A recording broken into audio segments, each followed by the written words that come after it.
you were here? Zip, don't get scared. Put on a happy face because it's a brand new Flick Pick live show. How are you guys doing? Thanks for watching and thanks for coming back to look at my stupid face. But nevertheless, I hope the audio is working, or else, well, I'm just a madman talking to himself alone in his underwear. But either way, tonight there's a lot of things I want to talk about. But the first and most important thing I need to talk about, and I need to get this off my chest, because it feels like every single video I come across on YouTube is talking about how bad The Joker 2 is.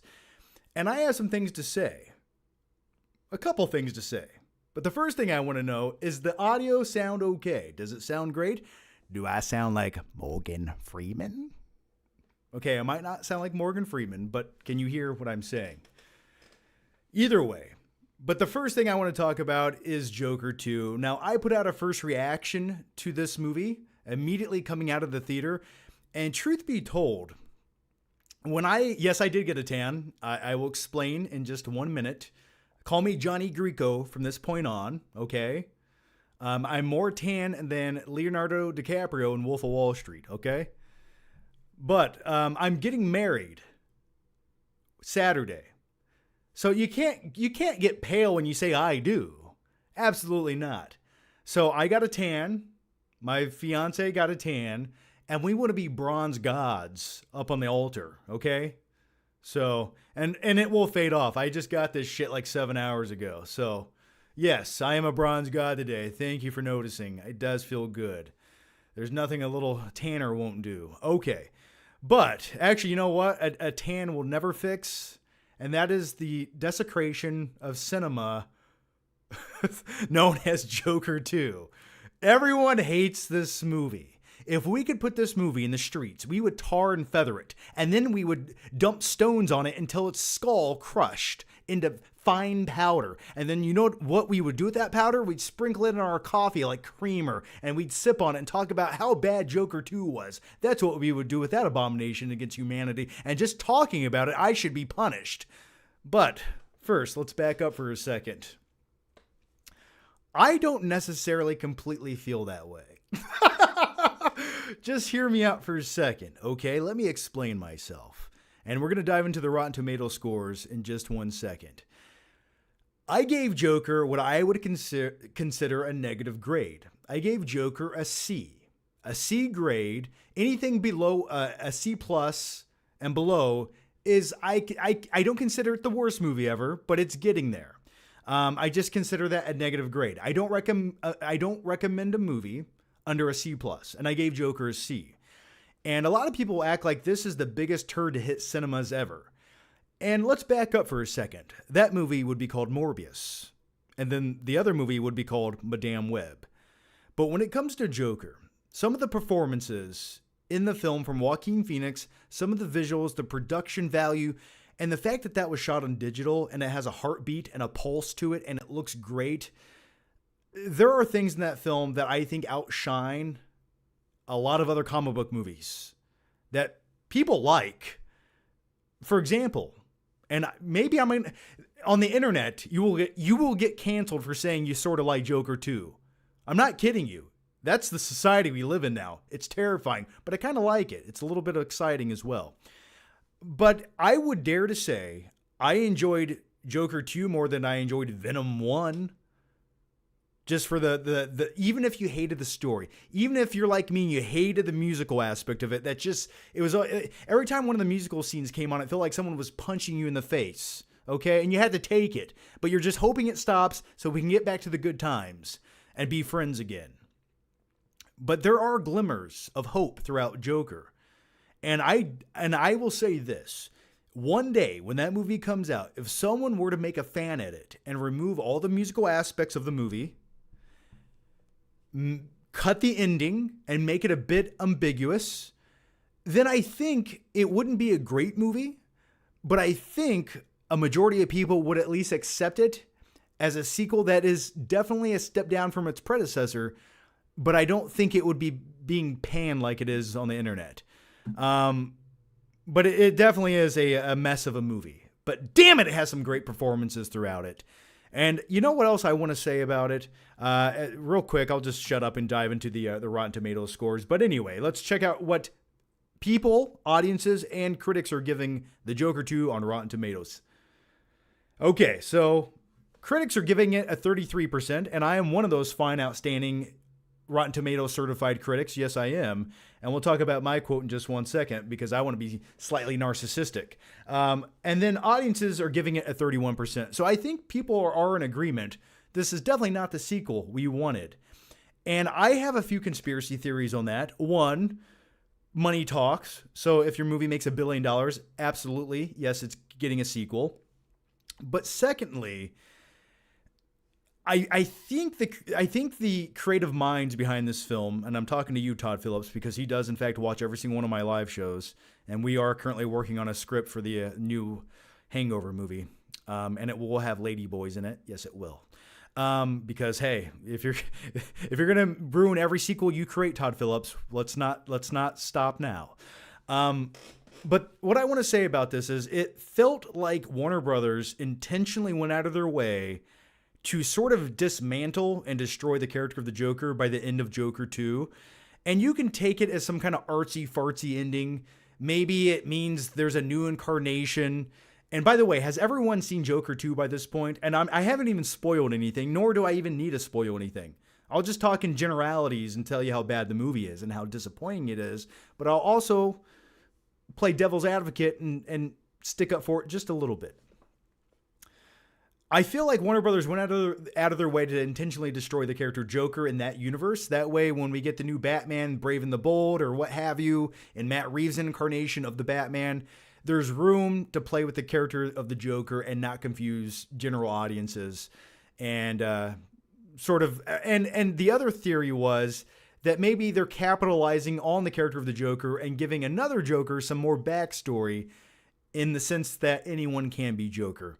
Or maybe, just maybe, they made a pretty shitty movie. But either way, there were some good performances in it. So yeah, it looks like everyone hates Joker 2 on the internet and on Rotten Tomatoes. And then I posted my my little blurb here on Rotten Tomatoes. And I basically just said it's an epilogue that almost succeeds because I think some of the performances are close to being great. But damn it, the narrative of that story gets terrible. Anyway, I say Joaquin Phoenix embodies Arthur Fleck's psychosis perfectly, but the musical numbers feel like romantic filler in the chaotic narrative that ultimately leaves you unfulfilled. And I guess that sums it up pretty well there, in my opinion. So, what did you guys think about Joker 2? I know some people actually really loved it. And I know there's a lot of people I watch TikTok videos when I'm taking a crap, and I see a lot of people getting up and leaving the theater in those videos. But I will say, on opening night at IMAX, no one left the theater. Everyone watched it. But I will tell you this, after the movie was over, it felt like people were tired. All right. So, let's dive into it here. Someone said, "Yay, Johnny's alive." I am alive, indeed. And thank you for all the compliments and the things about my tan. Thank you so much for that. It does make me feel glorious indeed. Okay, here we go. The 50% Doctor Who podcast says, "I'm not enjoying the Penguin as much as I would like." So, when it comes to the Penguin, I watched the first episode, and I know people enjoy it. They're saying it's phenomenal storytelling, and I feel like maybe when more episodes come out and I can just binge it, I'll get around to checking out some more episodes. But that first episode didn't do much for me. It just felt like the lighthearted, less talented version of The Sopranos to me. And don't get me wrong, I like Colin Farrell as Penguin. I think he looks great. I liked him in the Batman. There's nothing wrong with any of that. But the question I ask myself at the end of the day is, do I want to watch an entire series of this character? And in the movie, he was okay, but I just didn't have this inkling deep down in my loins to watch an entire 8-part episodic series about his character. I get it. I kind of already feel what it's going to be. So I'd rather just rewatch The Sopranos. Don't get me wrong, and I'd love to see Colin Farrell back as Penguin in the new Batman movie, but I just don't get this sense of fulfillment when I watch. And I'm kind of weird when it comes to comic book series. There's very few that I've actually really loved in my lifetime. I love the movies, I love the lore, but something about the series just never do it for me. It just feels like less than every episode, and I can't really get into it. And I know there's tons of, I know some people like Smallville. Actually, a lot of people like Smallville, or, you know, I can't even think of another one off the top. But I'll tell you, the one I did love was Daredevil. That was the one that got it right, and I think the reason for that is because the movies never did. Whenever you have a bad comic book movie, it leaves room for that series to be better, because it doesn't have a lot that it needs to accomplish to be that much better. Maybe that's why I don't love comic book series. I don't know. But yeah, I'll finish the Penguin at some point in life. Clark Ingleton says, what's the top 3 non-English speaking countries you'd visit? For me, it's Greece, Japan, and Indonesia. You know, I think going to Rome would be kind of cool. I've always wanted to see the Roman Colosseum. I'm looking forward to Gladiator 2, and especially looking forward to that Gladiator 2 popcorn bucket. Have you guys seen that coming from AMC? If you haven't, Google it. It looks pretty awesome. I just want to eat popcorn and wear that shit on my head. But where would I like to go? Maybe there. I'd like to go to Rome. Maybe somewhere tropical. Wherever would be tropical. Maybe maybe New Zealand. I'd like to check out New Zealand and actually look at where they did some of the filming on Lord of the Rings. I think that would be pretty awesome. And then I don't know. I couldn't tell you. Maybe north somewhere. Maybe I would go to Finland. Why? I don't know. I've never been to Finland. Okay, the next one comes from Cesar Aguilar says, where can I find a copy of Vantage Point? Oh, I got a place where you can find probably 7,997 copies of Vantage Point. All have only been watched once, but have been sitting on a shelf on DVD for the last 10 years, collecting inches among inches of dust. And that's a little place called Mega Replay. Sometimes when I'm feeling a little down and out, and I feel like life's changing too quick, and it's passing me by, I go to the used physical media store called Mega Replay. I wander up and down the aisles of DVDs, and I look at Vantage Point, and I just know not one copy will ever be sold, and no one will ever care. And that instantly makes me feel better about who I am and what I'm doing in life. Plus, it wasn't that good of a movie. Like, it just felt like it should have been an episode of a TV series. Anyway, let's go to the next question. Hayden Matzcows. You know I can't read, Hayden. Come on. I like Joker too. I think people are overreacting, and that's fair. I think there are great elements of Joker 2 that do not get the appreciation that they so rightfully deserve. Once again, I think 5 minutes of Joaquin Phoenix acting as Arthur Fleck, aka the Joker, in a shitty Joker sequel is still better than 50% of the comic book movies that I've seen over the course of my life. I really do. And I liked some of the courtroom trial drama throughout Joker 2. There are some great performances in there. And once again, the visuals, Arkham Asylum, great stuff. I even liked Harley Quinn's backstory. The more you got to know that character, I was like, oh, I kind of like the realistic approach they're taking with her backstory. I buy into her being the psychotic chick that would be in Arkham Asylum and into a guy like Arthur Fleck. Sure, she has a slight clown fetish. I get it. But also, I bought her obsession with the character. It felt like a real life approach that I quite enjoyed. So, and I know people didn't like Lady Gaga in the role, and trust me, it wasn't like my first pick by any means, but I guess when you're making a lackluster musical, it feels right. I don't know. All right, let's go to the next question here. And the next one comes from The Dark Mike, who says, what are your thoughts on Sunshine movie? Are you going to see Interstellar in December? Two great questions. Well, okay, so let's start with Sunshine. I've seen the film once from Danny Boyle. I did like it. I love the score, that infamous score that 900 other movies used. And I quite enjoyed it. The first time I watched it, it kind of threw me off a little bit, where everyone just goes utterly insane by the end of the film. But I do enjoy the film, and it's been a long time since I've seen it. Very long time. I think I watched that one, 2011 on Blu-ray, probably. And then your next question was Interstellar. So I have been meaning to revisit Interstellar. My fiance Nikki has never seen it, or she's maybe seen it once. And I want to go back and rewatch it. Now, when it comes to Interstellar, I might have the unpopular opinion here. There's a lot of things about that, and it's kind of like, I wouldn't compare it completely. Hear me out for a second, okay? Bear with me. I would compare it to Joker 2. There are things in that film I find riveting and phenomenal, and the production is top-notch, but there are other story aspects, narratively speaking, where I just think this just doesn't feel right. I feel like something's missing here. There is a void in this. And the majority of scenes that take place on Earth in Interstellar, I don't love. I just don't buy Casey Affleck's character. He just becomes this insane man. Murph just becomes the smartest person on the planet. And everything that takes place on Earth, it felt disingenuous. But whenever the movie cuts back to space, it's everything I want. It literally sends chills to my spine. So will I see Interstellar in December? I don't know. I think the 4K might be sufficient. I think that might be a sufficient at-home experience. But definitely a worthy movie of IMAX, that's for sure. Okay, the next one comes from Elliot Cecil, who says, the most recent Penguin episode was so good. Victor is the best character. Victor is the 14-year-old boy that Penguin hangs out with, right? Okay.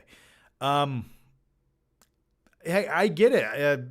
He could be like Jesse to his Heisenberg.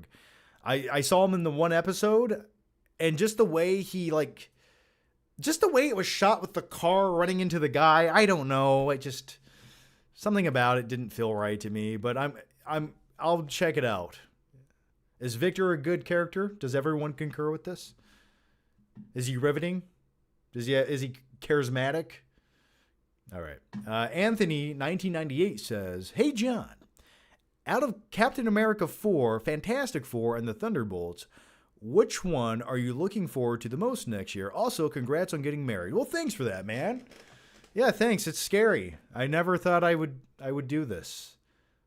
It's weird. It feels weird. It feels like the Matrix has went a different direction. And that was a question someone asked earlier. Which one is worse, The Matrix 4 or Joker 2? I would still say The Matrix 4 is worse. That was one of the worst movies I've ever sat down and watched. And keep in mind, I did stay home and watch it in my underwear. So to get to your question, though, Anthony, I would probably say I'm looking forward to Fantastic Four by far the most out of those choices. And I think Fantastic Four, the fact that it's set in the 1960s time period, that gets me excited. I think the casting is good, though I don't know if some of the casting choices would have been my first picks, like Pedro Pascal playing Mr. Fantastic. Great actor. I can see it, but it just feels like somebody else would have maybe fit a bit better. John Krasinski. But I am looking forward to it. And then you have Eddie. I forget the actor's name, but Eddie from Stranger Things as Johnny Storm. So I'm looking forward to that movie. The next one I'm actually looking forward to it might be a tie between Thunderbolts and Captain America. The Thunderbolts trailer gave me some hope. I think it looks like an interesting enough movie. I like that it's sort of grounded. And yes, I know it's the Suicide Squad of the Marvel verse, but I like that it doesn't look like this big bloated pile of CGI shit. It just looks like, and don't get me wrong, there's definitely a lot of CGI shit in the movie, or at least the trailer, but it just looks a little bit more subdued. I like that they're not flying around in space. I like that every once in a while. Give me less cosmicness in a comic book movie, Marvel. And it's not to say I don't enjoy those things. I like watching Thor wield his hammer. You know what I'm talking about. But yeah, sometimes it's nice just to go back to basics. So I'm looking forward to it. And Captain America, I got to see Anthony Mackie if he can carry a movie as Captain America. Red Hulk looks cool. So, But definitely by far the one I'm most interested in is going to be the Fantastic Four, which is another franchise that needs a good movie, right? All right, the next one comes from Night King '01, baby. All right, here we go, Night King. You ready for it? I know I am. I never really thought the first film was all that great since it was highly derivative of other films. This film seems to be derivative of just one. The movie is called Chicago, a courtroom musical drama. It's so obvious, except that film is better. Listen, the Joker is a very derivative film. Did Todd Phillips watch Taxi Driver and The King of Comedy in his underwear, in his mega mansion, and then write down some bullet points and interject those into the Joker script? Yes, he absolutely did. But I will say, if you're going to take inspiration, and I mean heavy inspiration, then I guess it was a good derivative piece of artwork, in my opinion. Now, when you get to Joker 2, and I'm not going to spoil anything once again. I don't need to even spoil a movie to talk about it, okay? I feel like if you watch Taxi Driver and you watch Joker 2, and you see that there's a strong influence, well, I don't think the outcome was that shocking to us all, but I think the execution definitely was. Now, would anyone mind if I give you how I feel the Joker 2 should have ended? I'm going to give you, can you guys just, if you haven't seen Joker 2 and you don't want to be spoiled, I'm put your earmuffs on for like the next 60 seconds, okay? All right? 3, 2, 1.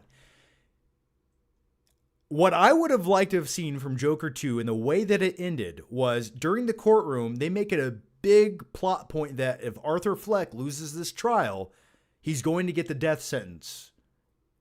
And at first that had my curiosity, and then it got my attention. So for me, here's a good ending to the Joker 2, and this would have been the logical ending that I think we could have all lived with. If you need to kill the character off, Warner Brothers and Todd Phillips, you got to kill this character off. Do this. Arthur Fleck loses the trial. He goes to the electric chair. In the final scene of the film, you can see him walking down the hallway to the electric chair, and he's laughing. Boom, credits. You're in, you're out. I think audiences could have lived with that. I think that would have been slightly fulfilling. Maybe not completely fulfilling. I know. I think some people wanted to see him fight Batman or some shit at the end of the movie. I don't know. Or maybe they just wanted a competent film. And hey, I get where you're coming from. But for me, that's the way I think fans would have been somewhat appeased with the ending of Joker 2. I think anything would have been better than what we got. So, all right. So, spoilers are over. Let's get back to the questions. And the next one comes from Carter Lovejoy, who says, check your DMs. Ooh, what'd you send me, Carter? Sent you a playlist of mine with songs you can use at the reception. Oh shit, what'd you put in there, man? Well, we actually did pick our wedding music the other week, and I picked, and hear me out, there's some very strong movie inspirations in there, okay? I might just be walking down to the aisle to the Imperial March, maybe, just maybe, but it's the piano version, it's classy, and then I definitely put some Huey Lewis and the News in there. Basically, every pick I had was American Psycho music or music from the 1980s. Because everything else just sucks, in my opinion. Oh, damn it. You know what I didn't add? I should have added some Kenny Loggins, but I didn't want to ruin the mood. All right. Yeah, the Joker knock-knock joke. Knock-knock, who's there? It's the police, ma'am. Your son's been killed in a drunk driving accident. Oh, the greatest knock-knock joke of all time. Okay, let's go to the next one here. James Dozier says, thoughts on CM Punk? Did you think he is the best or overrated? I think he's a great character. I think he's great on the mic. And I think if you can connect to fans as a wrestler, then that's half the battle, man. Yeah, I like him. He's never been one of my favorites, but at least he's honest and he's blunt. And I always appreciate that. So, and I quite enjoyed his Hell in a Cell match with Drew McIntyre at Bad Blood. That was some violent and bloody shit. I quite enjoyed it. Nothing better than bloody, violent shit. Am I right? All right. Gabe Newell says, "Hey John, what are some bad movies that you love?" Oh man, where do I even start with that? I'll tell you one that's on Netflix right now, and it's gonna be my Halloween rainy day recommendation to all of you watching right now. If you get bored and you get lonely and you have psychotropic hallucinogens laying around, I can't legally tell you to take them, but if you were to take them and watch a little movie called Van Helsing starring Hugh Jackman, it'll be the most delightful event you experience this Halloween season. Please watch that. And by the end of the film, when you see Hugh Jackman as a PS2 video game graphic werewolf, you can thank me later. But Kate Beckinsale, mwah, top notch in that movie. Van Helsing. Oh, God. I just want to go to Transylvania, I tell you. Yeah, I love me some Van Helsing. Phenomenal movie. Oh, my favorite scene in that movie is there's a Count Dracula's in the film, and the dude who plays him feels like he's doing the shittiest B-rate version of John Travolta. Ooh, I'm good looking. Kind of like that, you know? But there's a scene where Count Dracula gets some blood on his lip, and he goes, "Oh!" after he tastes it. Oh, it's so good. Please go watch Van Helsing. Go watch it now. Get the family together. Go now. All right. The next one comes from Junior, who says, "John, did you ever spend a Saturday in detention for tapping another student's buns together in the locker room?" Well, I have spent a few Saturday schools in detention. Those were awful. But no, I never did pull a Breakfast Club and tape a dude's butt cheeks together with lots of tape like Emilio Estevez did. And come to think about it, if you were to do that same thing in today's atmosphere, Emilio Estevez, his character, would be on a registry list somewhere as an offender against, well, you know. So that's kind of crazy to think about, right? I don't know. I kind of want to go watch Breakfast Club again, though. Chris R. says, "Hey, Chris R. Hey, John. What are your thoughts on CM Punk versus Drew McIntyre and The Rock returning?" I love that match. It was great. The Rock returning is setting up something big for Survivor Series because I think the current bloodline is sort of lackluster and you need The Rock as the cherry on top, or The Rock on top. You know what I'm talking about. But yeah, I'm looking forward to it, man. I thought it was great. The 50% Doctor Who podcast says, "Congrats to you and your soon-to-be wife. Been watching for 10 plus years. You are one of the only OG YouTubers who still make amazing content." Well, I'll take that, man. It is kind of weird. I've been in this gig for 14 years. I've gotten some gray hairs over the years, but I'm still here kicking.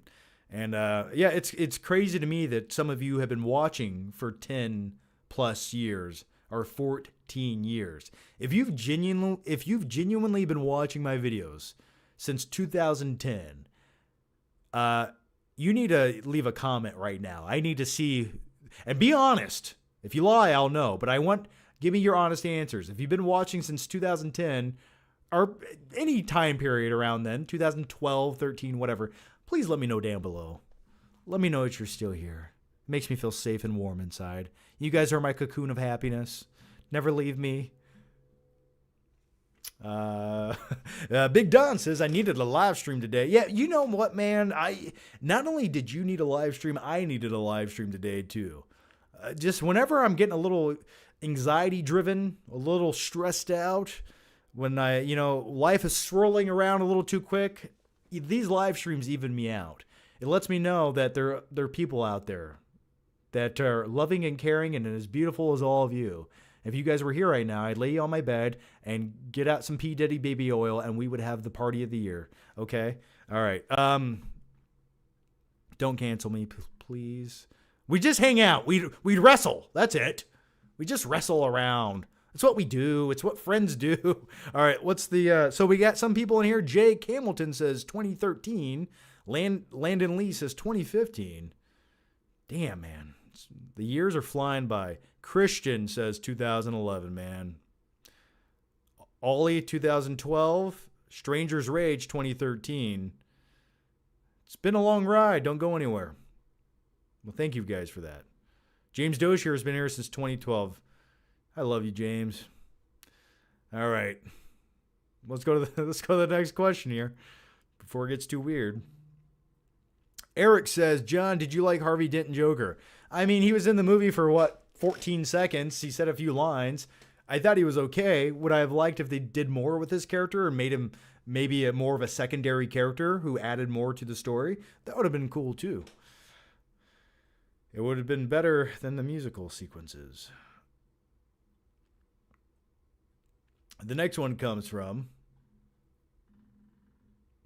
Tyler Goad, who says, Hey John, have you ever seen Quentin Tarantino's Death Proof? Also, have you ever seen The Rock's first movie, The Scorpion King? Tons of body oil and great action scenes. So Taylor, I have seen both of which films, and we're going to talk about them here. So Death Proof, I actually saw when it was a double feature with Tear Planet, or Planet Tear. And the only thing I enjoyed about that theater experience, really, Planet Tear was okay. I thought Death Proof, I love me some Tarantino, and don't get me wrong, I liked the character Stuntman Mike, and I thought that was a cool concept. But I just could not get into that movie. I just could not. And but the best thing about that Grindhouse experience were the Grindhouse trailers in between. And I had never laughed more in my life than when the Thanksgiving Day trailer popped up on that screen. My friend Nathan and I were laughing so hard, I think we were like crying. And at the end of the Grindhouse trailer for Thanksgiving, it just ends with the turkey baster up the dude's, and it was just, it was the best thing I've ever witnessed in my life up until that point. So yes, I've seen, and as far as Scorpion King goes, I did see that in theaters, and it's always sort of been this like fun B-rate action movie to me, but it was exactly what The Rock should have done at that time. And in my opinion, when it comes to The Rock kind of taking over the role as the next new action star of this new generation, The Scorpion King, I think, is the purest film he's ever created. Now, it's terrible in many aspects, and it's a little bit cheaper than it needs to be, but damn it, it feels like a throwback to a 1980s movie. It feels like that's a movie that Arnold would have done in 1985. So I quite enjoyed The Scorpion King. I think that's definitely a guilty pleasure movie. So, all right, let's go to the next one here. Eric says, John, we answered that. David G says, yo, John, it's October. It's time to watch Van Helsing and Mummy Returns. Man, you know me too well. Mummy Returns actually sounds, I could dig on that right now. That actually sounds slightly enjoyable. Anyway, the best type of guilty pleasures, also decent soundtracks too. I don't really remember the Mummy Return soundtrack. I even vaguely remember the Van Helsing soundtrack. I just remember liking it. Not as much as I like the shitty CGI, though, I'll tell you that right now. The next one comes from Night King 01. Saw that behind-the-scenes snippet of Gladiator 2. It seems like, to me, Ridley Scott is allergic to accuracy. Not saying it should focus... I'm not saying it should be the focus, but again, why is Rome always marble white? No human being built cities that way. They paint like everyone else. Well, I don't know.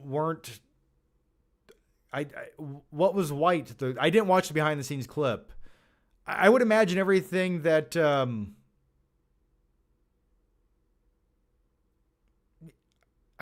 trying to, I thought it looked kind of lived in, but if you're talking about the Roman Empire and you're talking about the halls of where they live, of course the marble floors are going to be clean. But I don't know what you're referring to. They didn't show like the close-ups of the shit in the streets or anything like that. Maybe they will, but I agree with you. I do hope in Gladiator 2 there's a little more world building for like the look of the common folk of Rome. I would like to see an aspect of their life and just living life in Rome, and like, where do they eat? Where do they, like, they just took their shit and flung it in a street. at the bathhouses in ancient Rome, everyone would take a crap and use the same sponge. So, I'm not saying that has to be a major plot point of Gladiator 2, but I would like to see it. Show me the sponge. But I would like to see a little more of the grit in the streets of Rome. But yeah, I don't know. I'd have to watch the behind. I'm looking forward to it. I don't care about anything else in November except for Gladiator 2. I need this. I'm a slut for a swords and sandals movie. And if you can take me to ancient Rome and have some awesome gladiator fights, and don't get me wrong, would I love to see Maximus in it somehow, some way? Yes. Do I think it'll be better than the original? Absolutely not. But take me there now, please. But the one thing I'm most curious about is Denzel Washington in the movie. I know the character that he's playing. I'm just curious about his performance. Do you think it'll be typical Denzel, where he's just this cocky guy, 2 steps ahead of everyone? I don't know. I'm looking forward to it. All right. Are you guys looking forward to Gladiator 2? Probably not as much as I am, but that's okay. All right. The next one comes from Night Walk says, "Hey, John, can you do your Tom Hardy Warrior impression? Is that what you want from me? You want the Tom Hardy Warrior impression from 2012? Hang on.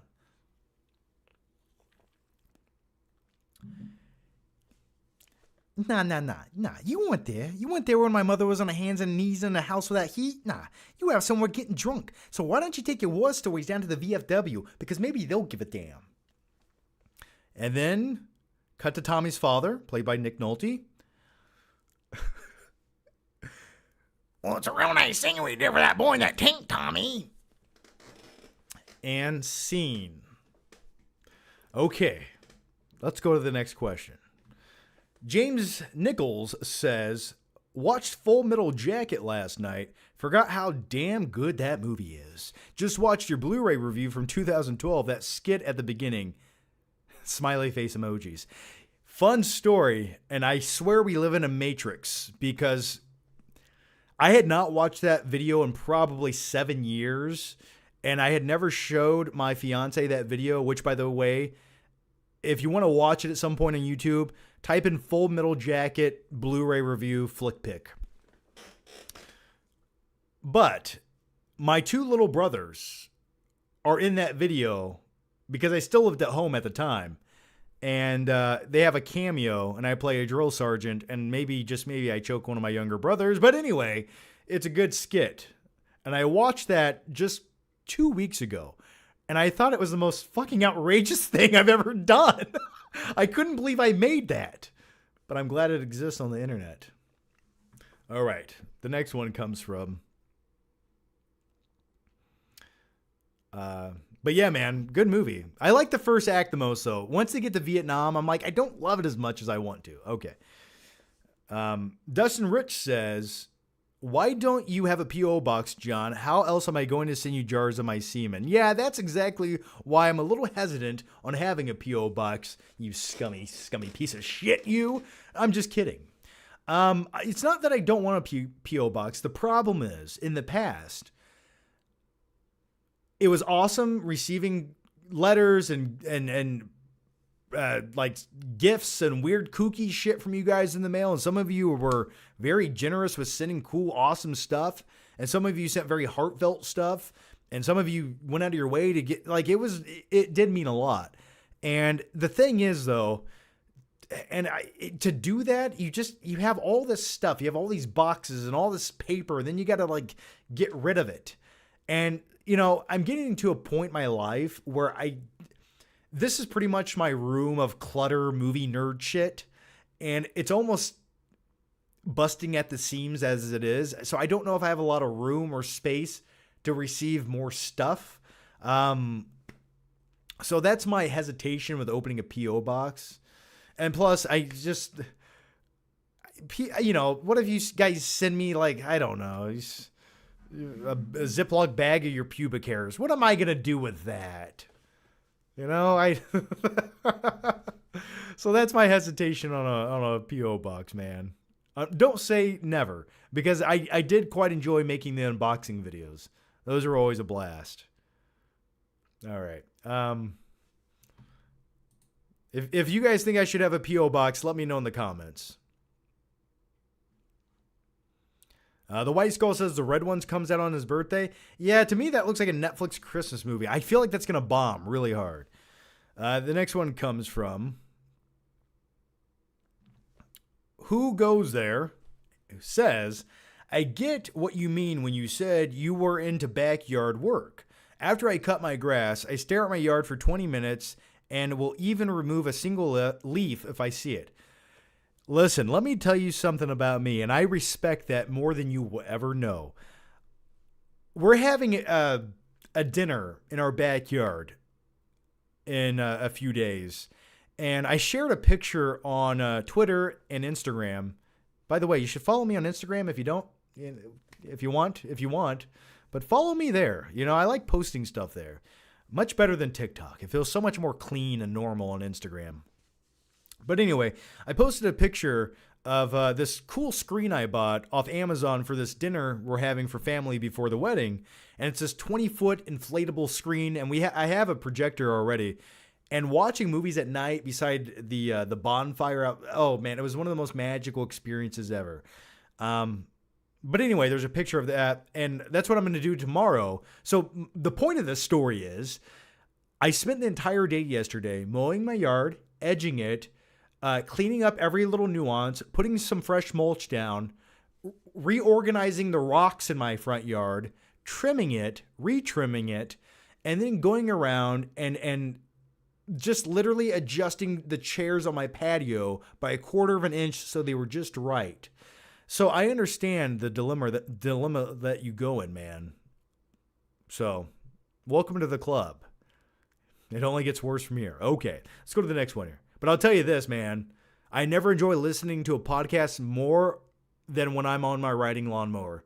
And I'll tell you this. Maybe this is too much information, but do you guys just come here for the surface level content, or did you come here for the real, visceral, raw experience that I'm going to provide you?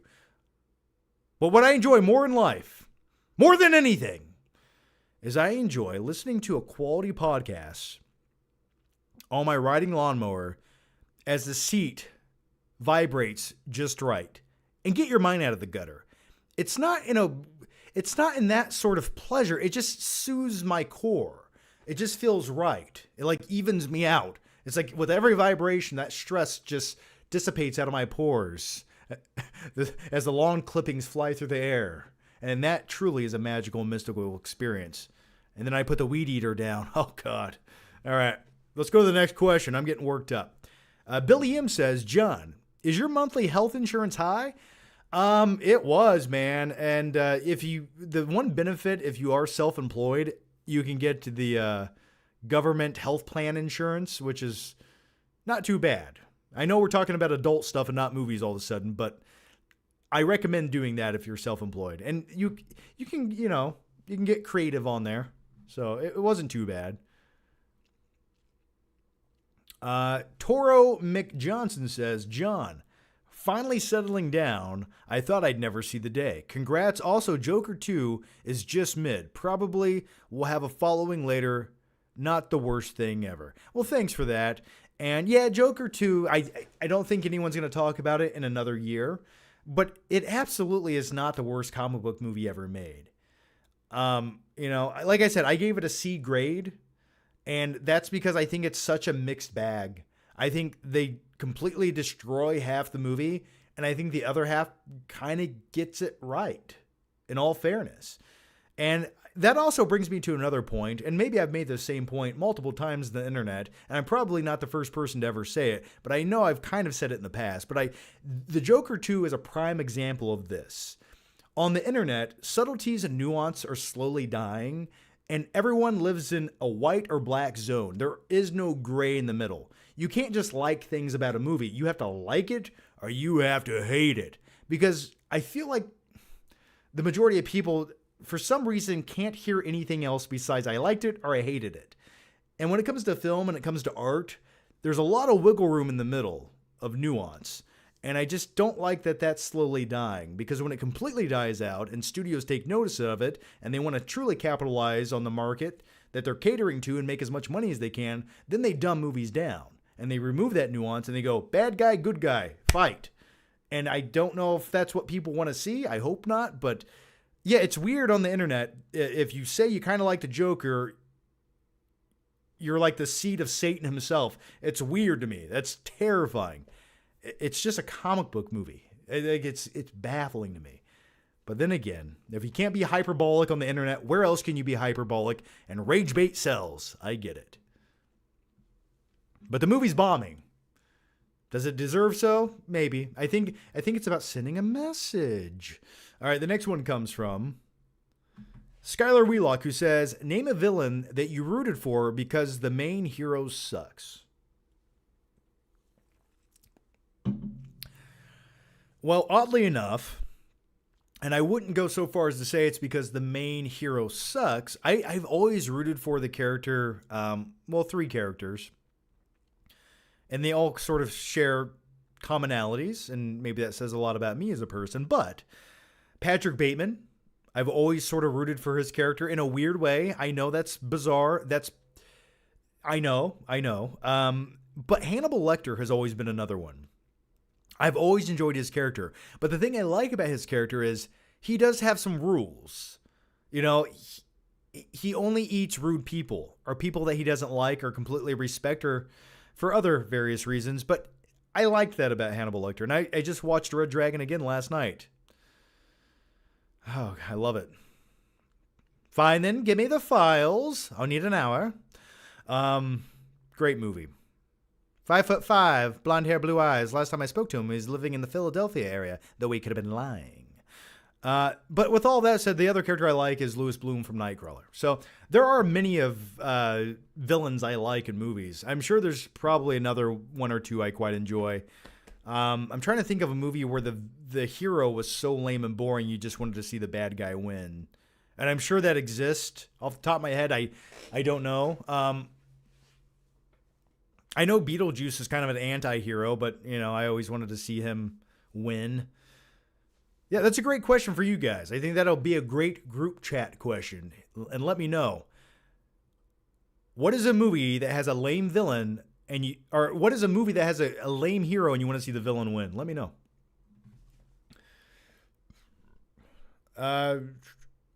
Okay, maybe. That's too far. I was going to say, is it just me or did you guys kind of want to see Terminator win in the first Terminator? I'm just putting it out there. Linda Hamilton running around with hair like that. Maybe we should just end this and let Cyberdyne Systems win. Star Wars. You know what? I get what you're putting down there, man. Would it have been so bad if Darth Vader just won? I never loved the character Luke. I know, it's crazy. Batman Forever. Okay, maybe Batman. How about Batman and Robin? If Bane were to just pick up George Clooney's ass and break him over his knee, that would have been fine by me. Hancock, I vaguely remember that movie. Megamind? John, why are you looking a little more orange than normal? Because I got a spray tan. Didn't you know? I'm going to Jersey Shore. No, I'm getting married, so we didn't want to look pale and pasty for the wedding. We wanted to look glowing and vibrant and slightly orange. But I did just get this today, so I'm going to take a shower. It'll fade off in like 2-3 days. But I just wanted a little color. That's all I'm saying. All right. The next one comes from... Oh, Split. I wanted to see Anya Taylor-Joy's character get out of that situation. So I don't think she was a bad hero. The Dark Knight. Okay. Yeah, I would have liked to have seen the Joker maybe win that one. Yeah, the thing with the Dark Knight... Had the Joker just won and left Gotham in chaos and ruins, that would have been a great endpoint leading into the sequel. Would it have not? I mean, I know it was kind of in chaos and ruins and Batman's accused of killing people. I get that, but imagine if the Joker was clearly still on the loose. I think that would have been kind of cool.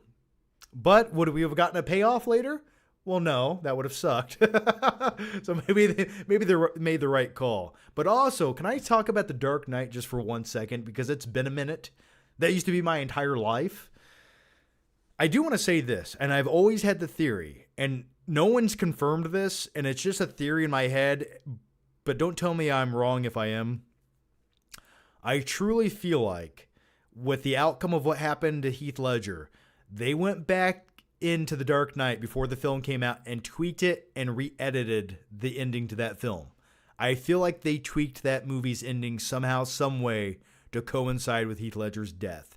And I can't prove it, and maybe it's been confirmed elsewhere, but for me, that entire ending sequence where they're at that construction site, something about that just felt like it was redone or added on.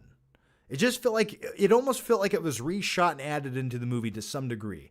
And I could be completely wrong with that, but I've always felt that way. So anyway.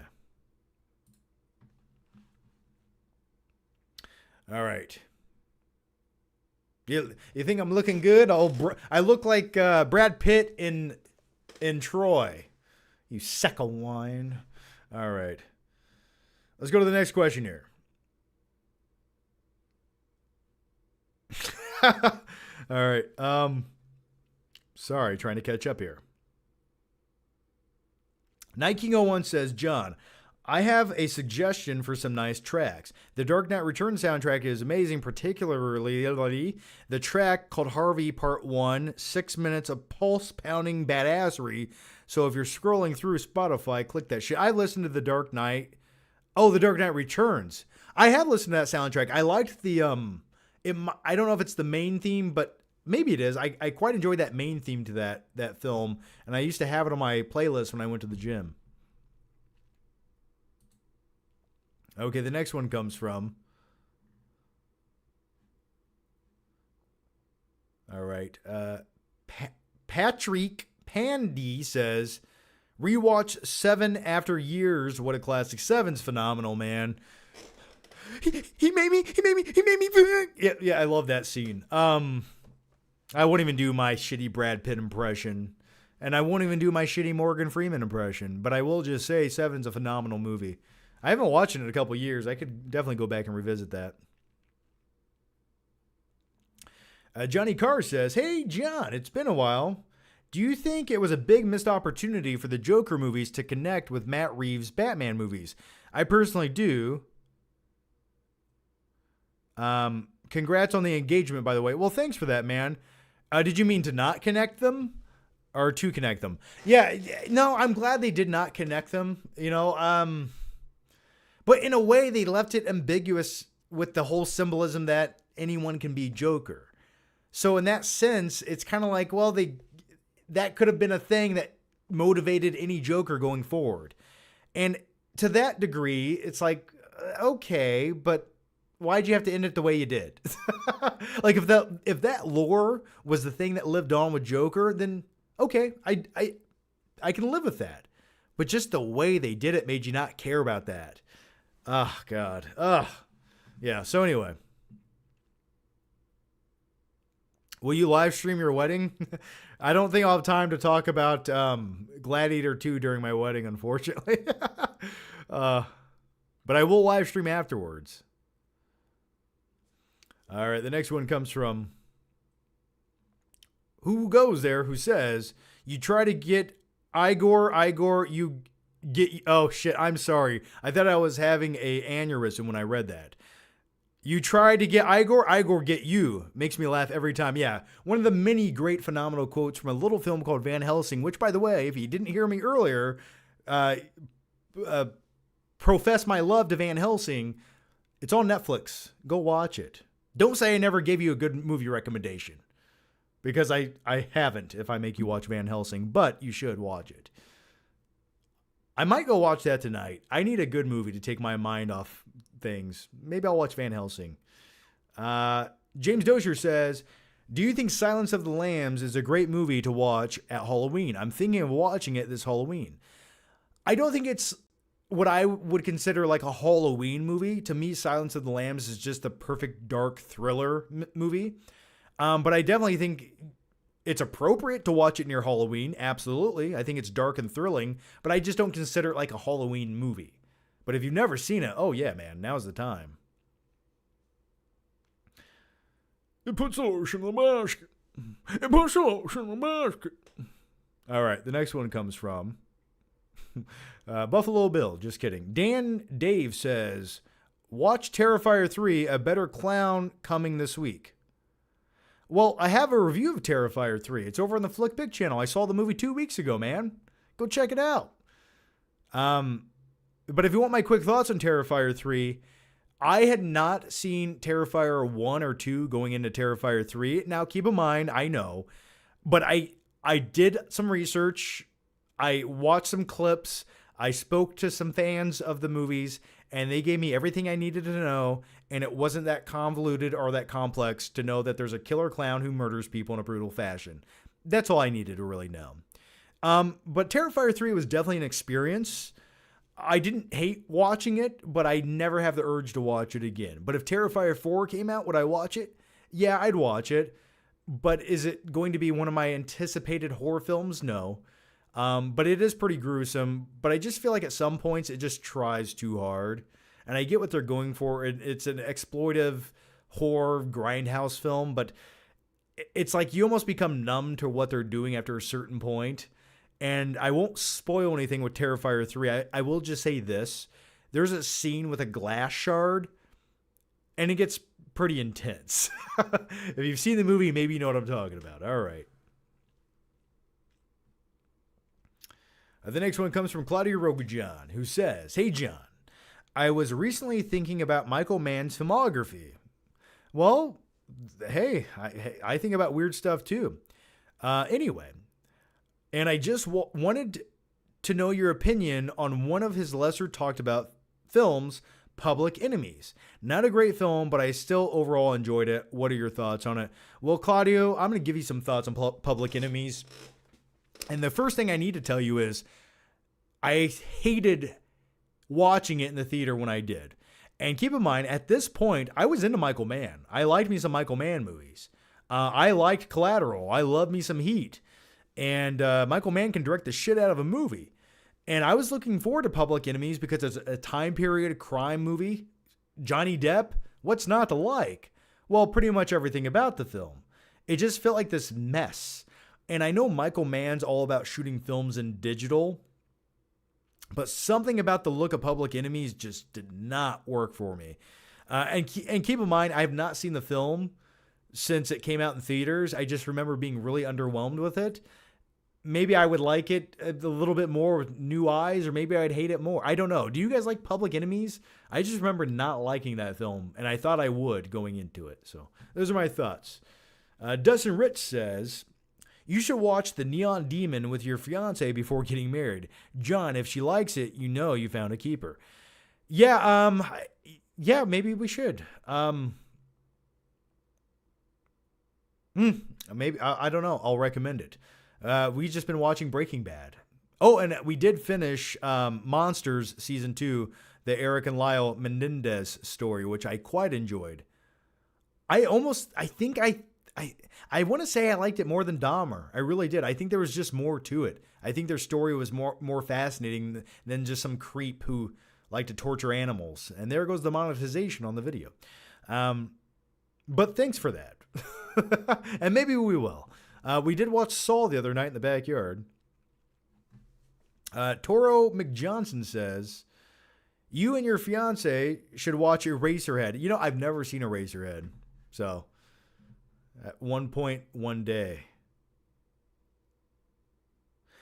Public Enemies is awesome and underrated. Heat is a masterpiece. Will your honeymoon be at AMC theaters? All buttered popcorn you want. I wouldn't mind it being there.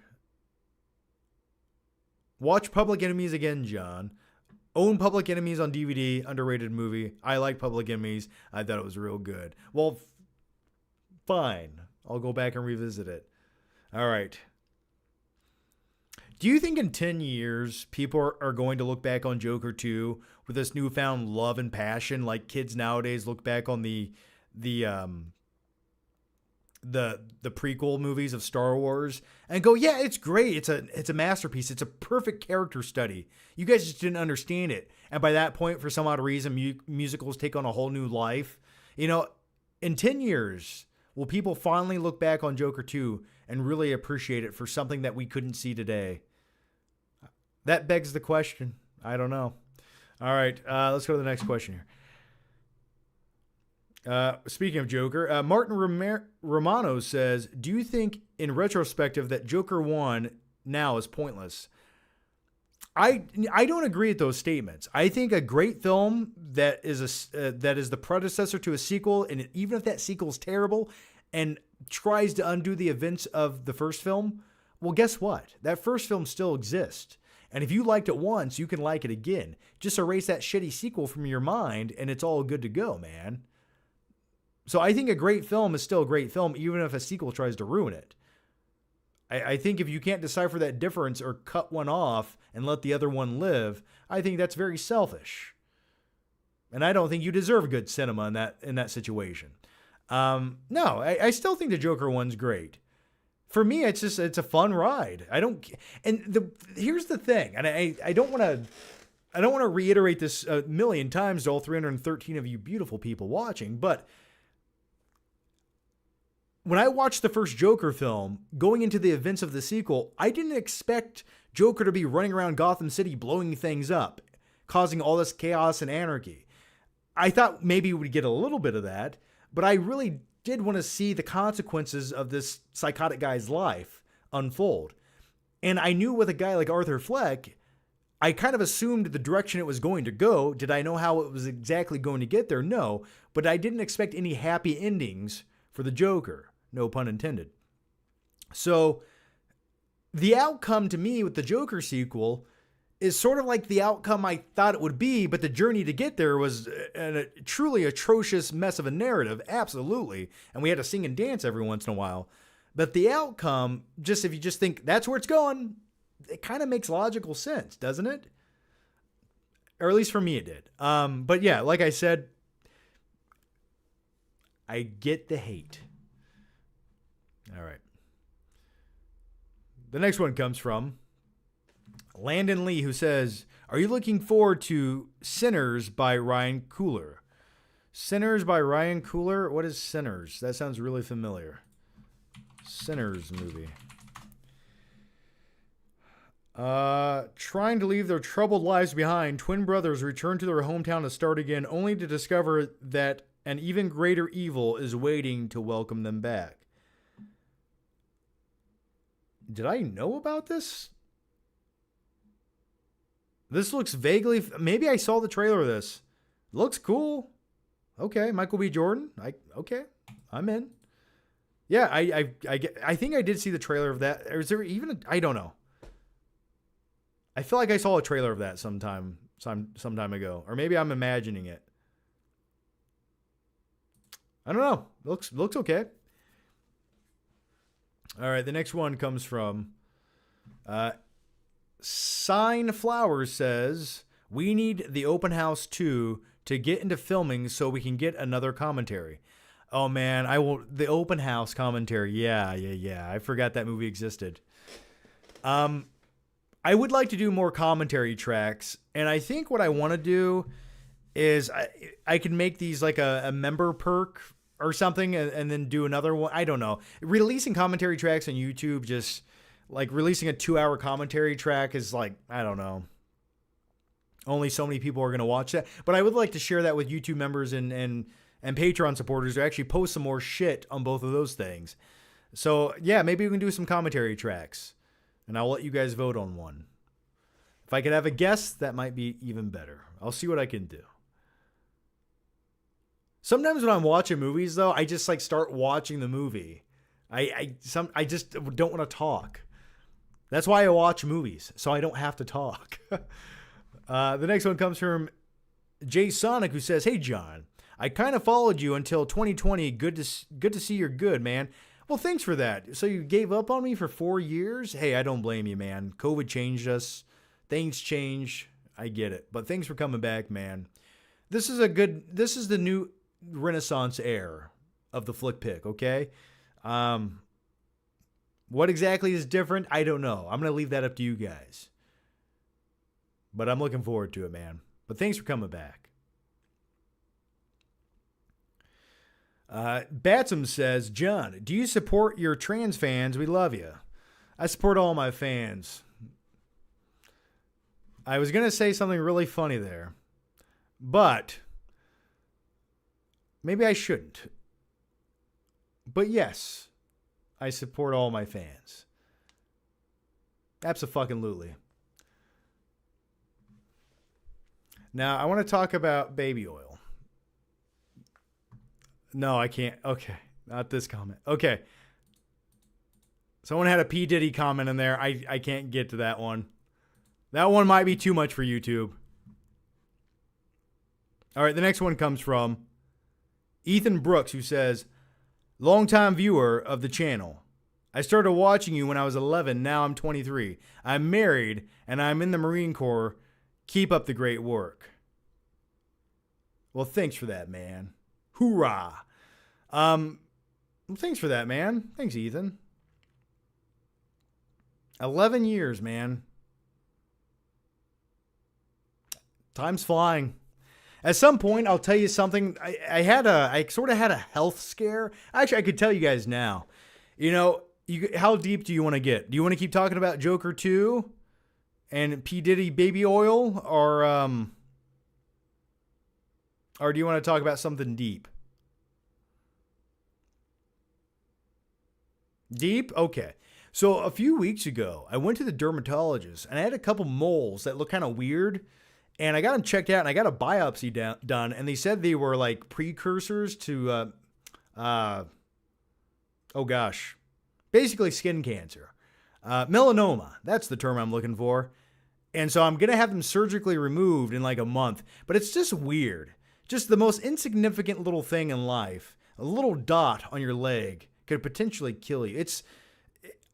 Maybe I'm getting neurotic in my old age, and I take I bathe in hand sanitizer because I've become a weird germaphobe in my life.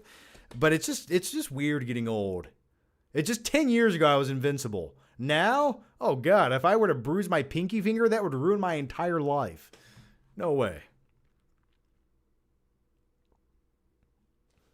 Christian says, give it to me deep, John. I always do. I always do. Bucketeer says, let's dive in. So anyway, those are my thoughts. Just kind of scary. You know, it's like, I don't know. I had like a surreal, almost outer body experience. You still look 25, John. Well, I probably look younger with the fake bronze tan right now. But I'll take it. I'll take it. In person, there's a few more wrinkles. I will let you know. This camera does wonders for me. But I am slowly aging into Clint Eastwood. Alex Guzman says, I give you a 5-minute window. Anything happens in that 5 minutes, and I'm yours. Anything happens a minute after either side of that, and you're on your own. Here's what you're going to do. You're going to shut your stupid fucking mouth. I'm going to put my fist in it. I don't remember what he says to the guy in the bar, but I love it. Give me Drive any day. You know, Drive is a movie, and I've said this before, and let me take a sip of this delicious caffeinated beverage real quick. The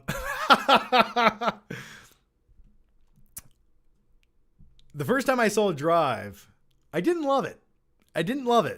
But I didn't know what to think of it. And when I watched it again, at home, in my underwear, on Blu-ray, I got it. And I enjoyed it quite a bit. So anyway, those are my thoughts on Drive. I almost want to go get the Drive jacket. I still have that bad boy. And the weird thing about my Drive jacket is it's the first thing you see when you walk in my closet. Because I want people to know. This guy likes gaudy white jackets from movies. He must be so tough. Nice brown scorpion. But I love that jacket. I can never wear it outside of the house. Ever. But I love the Drive jacket. All right, the next one comes from Chad Hagen says, I must admit, I enjoyed Waterworld growing up. Is it as bad as the critics and and most think, don't worry, I can take the backlash. Waterworld is one of my favorite guilty pleasure post-apocalyptic movies of all time, where Kevin Costner drinks his own urine, he has gills behind his ears, and it's a fantastical flop of a movie. It's beautiful. The thing about that film is Dennis Hopper just chews up the scenery like he's a cartoon character. And I don't know if he went too far, or the movie at times is just too stupid, but there are many elements in that film I like. I think by the third act, it just sort of loses its momentum and sort of dries up. No pun intended. But I think the first act of that and the concept of Waterworld and just Kevin Costner on that raft is pretty awesome. The paper. How much for the little one? If you haven't seen the movie, that's from the movie. Okay? That's from the movie. You should watch it. Yeah, guilty pleasure movie, though. I love me some Waterworld. All right, the next one comes from Adrian Lamelli, who says, are there ladies you want to see in TH's Spider-Man 4?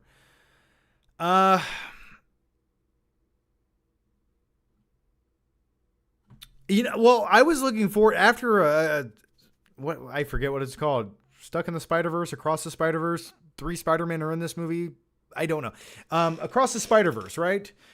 No, that's the animated movie. It's getting very late. Spider-Man No Way Home. There it is. That's the title of that billion-dollar movie. I quite enjoyed it. But my favorite thing about that film was it, in a way, rebooted the character of Peter Parker for the MCU in a way that I think we all wanted to see Peter Parker in the MCU. He was going to be this broke college kid living in a shitty apartment. He had to make his spider suit. He didn't know Tony Stark. He didn't have all these gadgets and gear. He was just going to be the friendly neighborhood Spider-Man. And he was sort of depressed and down and out. And I loved those aspects about the character. I thought you truly created the most interesting Peter Parker that you could have, the one that I wanted to see. And now with the rumors and rumblings coming out, they're going to completely undo all of that and make it look like another glossy MCU movie. I'm maybe that's going to happen, but for me, I hope it goes back to basics. I hope they pick up where they left off on the last movie with Peter Parker. And as far as villains go, I'm open to anything. I really am. I think as far as like injecting a new villain in there, I'm trying to think of someone who they haven't already introduced that you could redo. And the thing is, like, are they going to try to tie Kraven the Hunter in or something, some stupid shit? I don't know. I don't know what they're going to do with it. I really don't. But I would just like to see that tone. I don't even care who Spider-Man fights in the movie. Just give me that that back to basic Spider-Man.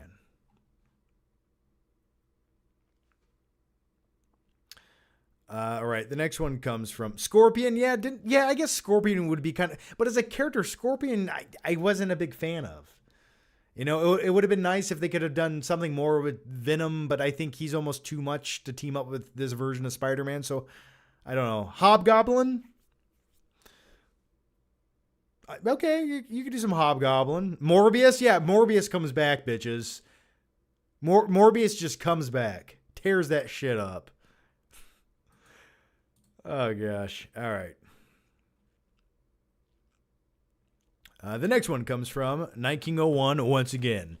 John, I rewatched The Punisher and forgot how good Thomas Jane was. The movie, however, is goofy beyond belief. When his family gets killed, it becomes comical because his entire bloodline is killed in one afternoon. One guy tries to flee on a sailboat.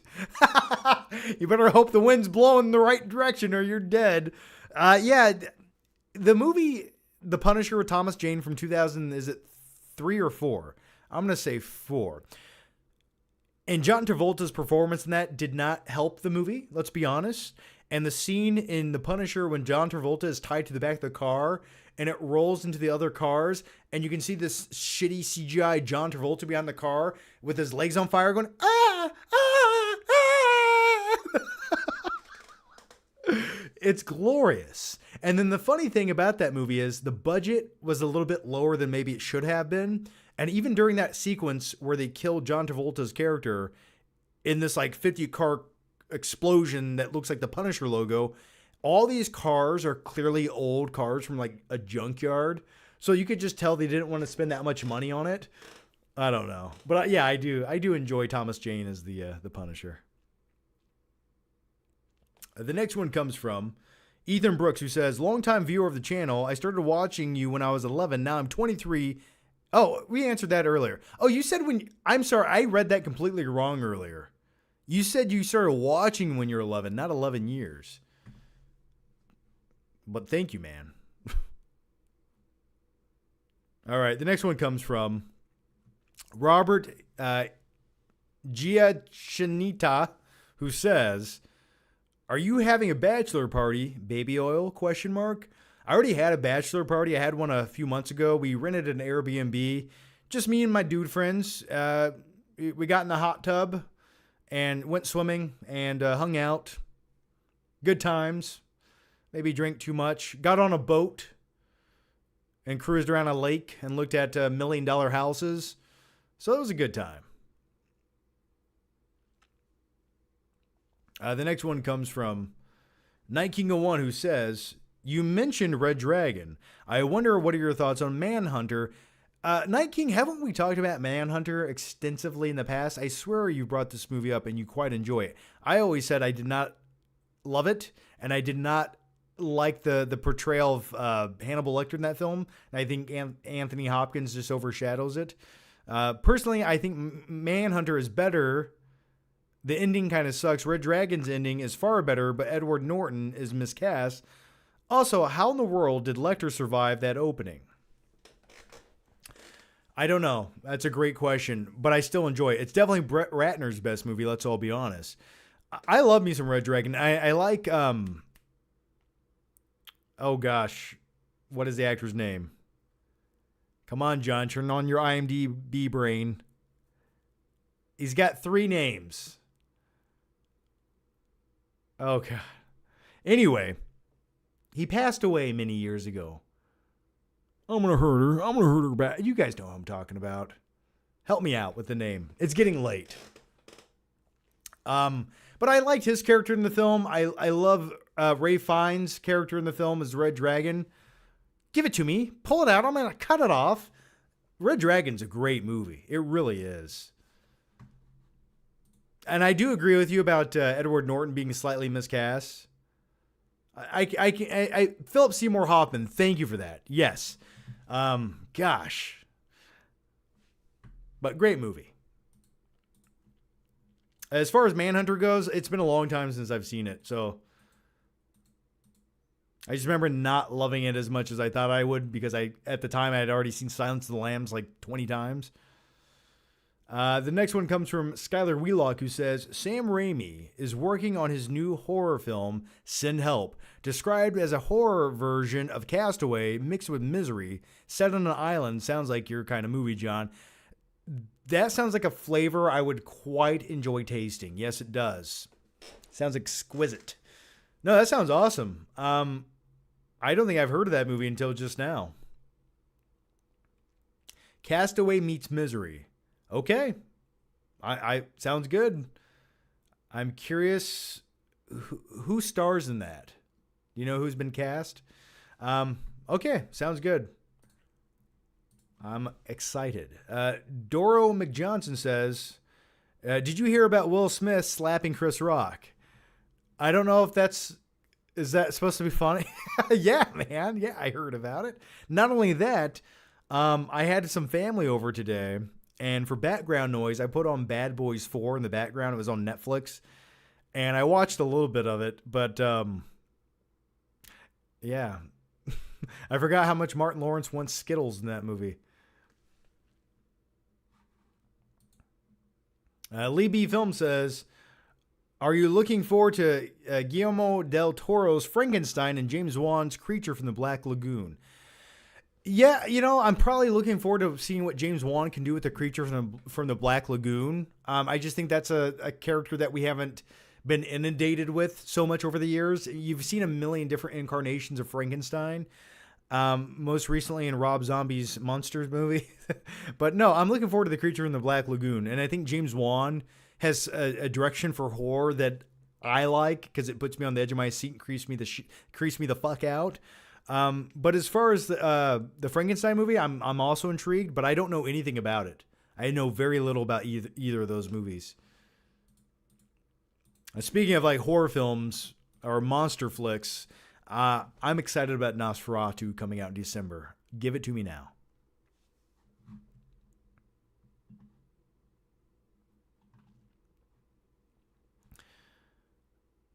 John, thoughts on Breaking Bad overall? I love Breaking Bad. I used to talk about the last season on a weekly basis on this channel. I made little vlog videos each week. A new episode came out. And speaking of Breaking Bad, we're actually rewatching that right now. Just it's sort of our new go to bed show. My fiance Nikki, who's I don't think ever seen more than one episode of it. I had to show her what Breaking Bad was all about. I want pancakes. Oh God, I needed that. And no, I'm loving it. I think we're on season 3 or 2 now, somewhere in there. But I kind of forgot how great it was. So, Breaking Bad is one of my favorite shows of all time. All right, the next one comes from Claudia Rogajan, who says, since someone mentioned Seven, I was always fascinated by how that movie looks. It looks like it came out in 2005, even though it came out in 1995. But doesn't look like a mid-90s film. For comparison, Punisher from 2004 looks like it came out in 1997. Well, I absolutely agree with you, but it's all about direction. That's why directors are so important. When you have a director like David Fincher, he has this, what I would consider a timeless look. And the way that he composes his shots, they're just done to perfection. You know, they're static. They're not overly stylized. And when he does add style to his films with color timing or some visuals, it just makes sense for the story and doesn't necessarily fit the time period that the movie's made in. And I would say that about just about every single one of his films he's ever made. And I think Seven is indicative of that because it has this grungy, wet look to it, and it's a little contrasty, but you're absolutely right. It looks like a movie that could have come out in 2005. 10 years ahead of its time or 10 years after its time or whatever. But I just think it goes to directors. Another director like that to me is James Cameron. You know, there's a reason that T2 Judgment Day or Titanic, and maybe I'll focus on Titanic. Titanic does not look like a movie from 1997. I think Titanic looks better than 99.99% of films that we get today. I think if you told a kid who's never seen Titanic that this was made 5 years ago, they would absolutely believe you because it holds up that well. It's shot in a timeless fashion. The effects are used to perfection. To me, it's just dependent on the director you get. So I think Fincher's one of those. So I think, did I answer your question? Somehow I started talking about Titanic. Anyway, let's go to the next question. Gabe K says, hello from Kentucky, John. First off, I love you. I love you too. Second, what are some spooky films that you feel the need to visit on a regular basis this time of year? Well, I always savor the flavor for the original Halloween in the last week of October. I've gotten to a point where I've seen Hocus Pocus way too many times in my life, and don't get me wrong, I love it. It takes me to a happy place. But at this point, I use it as background noise when I'm doing something, or I keep it on when trick-or-treaters are coming to my house. I've just seen it so many times, but I like having it there. It's like comfort food. Another movie I want to watch this Halloween season. There's a couple of horror films I had on my list, and I completely forgot what they were. They were just older movies, and coming across like a hidden gem horror flick is kind of hard at this point, because every time I go to watch a new horror film for the last 5 years, that's what I do. I try to find something I haven't seen that's great, and then you find something, and it's like, it has sort of a following, but the movie's never that great. You're like, I get why I didn't watch this for 10 years.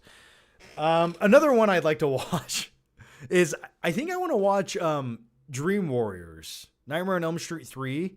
I just kind of I've had a hankering to watch that movie for a minute. But yeah, my question to you guys, what are you going to watch this Halloween season? Give me a couple movies that you're going to watch. Something different.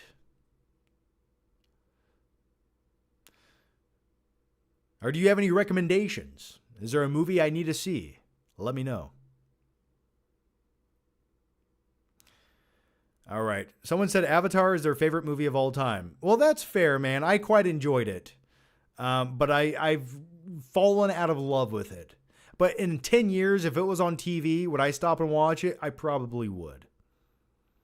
Someone said Smile. Come on, man.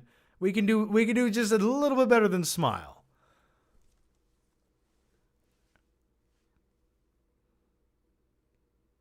And you know what I hate most about the movie Smile is? On my movie review of that, Universal gave me a copyright strike. And I think it's because I didn't like the movie. It's not because I used 7 seconds of footage that were publicly released in the trailer. No. They probably stole $7 from me on that video. I hope it was worth it.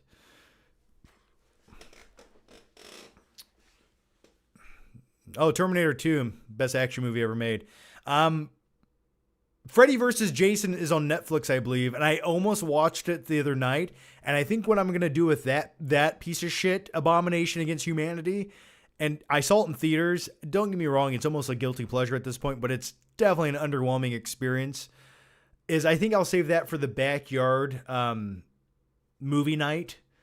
Maybe I'll watch Freddy vs. Jason on a projector screen. I'm sure my neighbors are going to love me. Great. All right.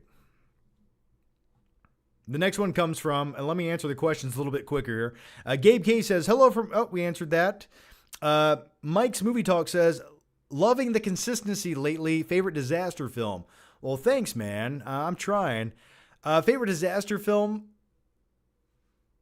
At one point, I would have said Independence Day. I like Day After Tomorrow. I'm trying to think of like how artistic do you want to get with a disaster film?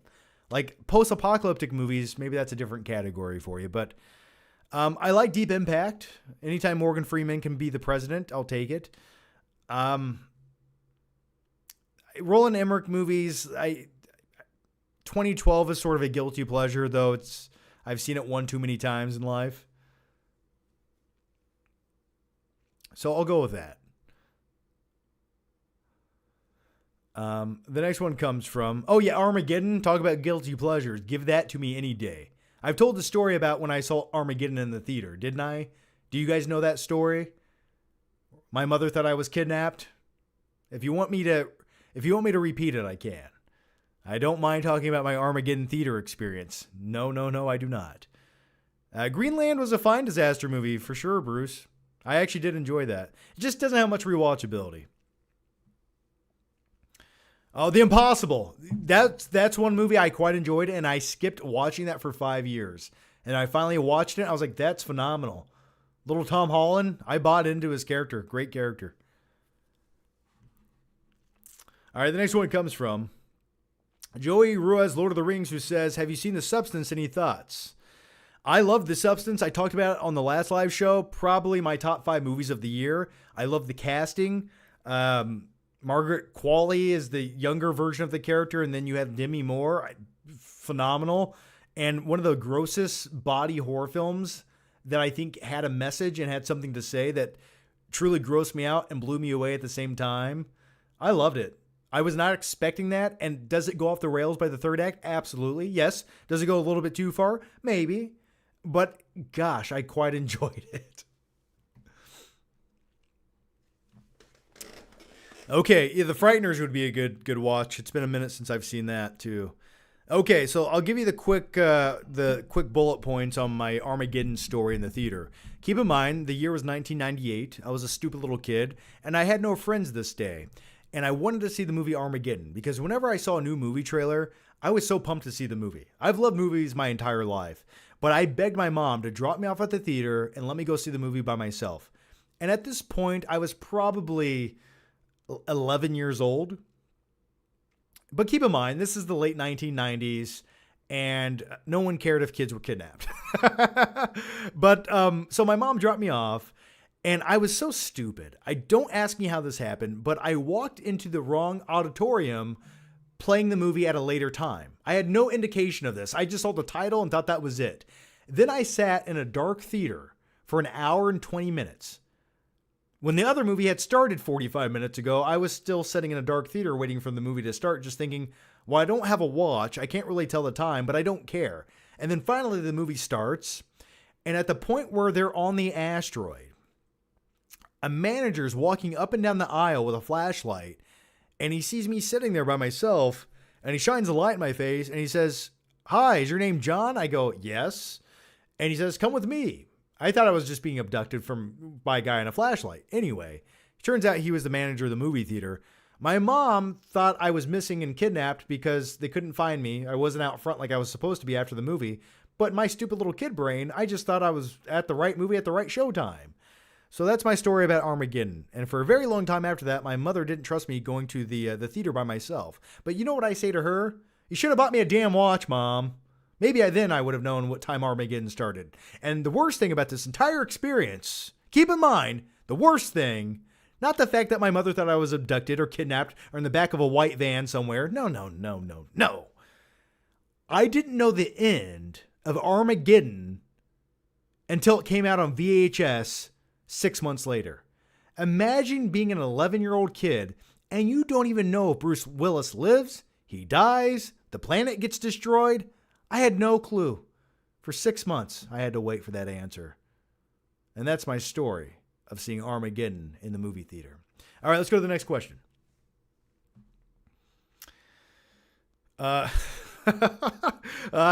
Lou says, Joker 2 should have focused on if someone like Arthur can truly be rehabilitated and borrowed from A Clockwork Orange. That would have been cool too.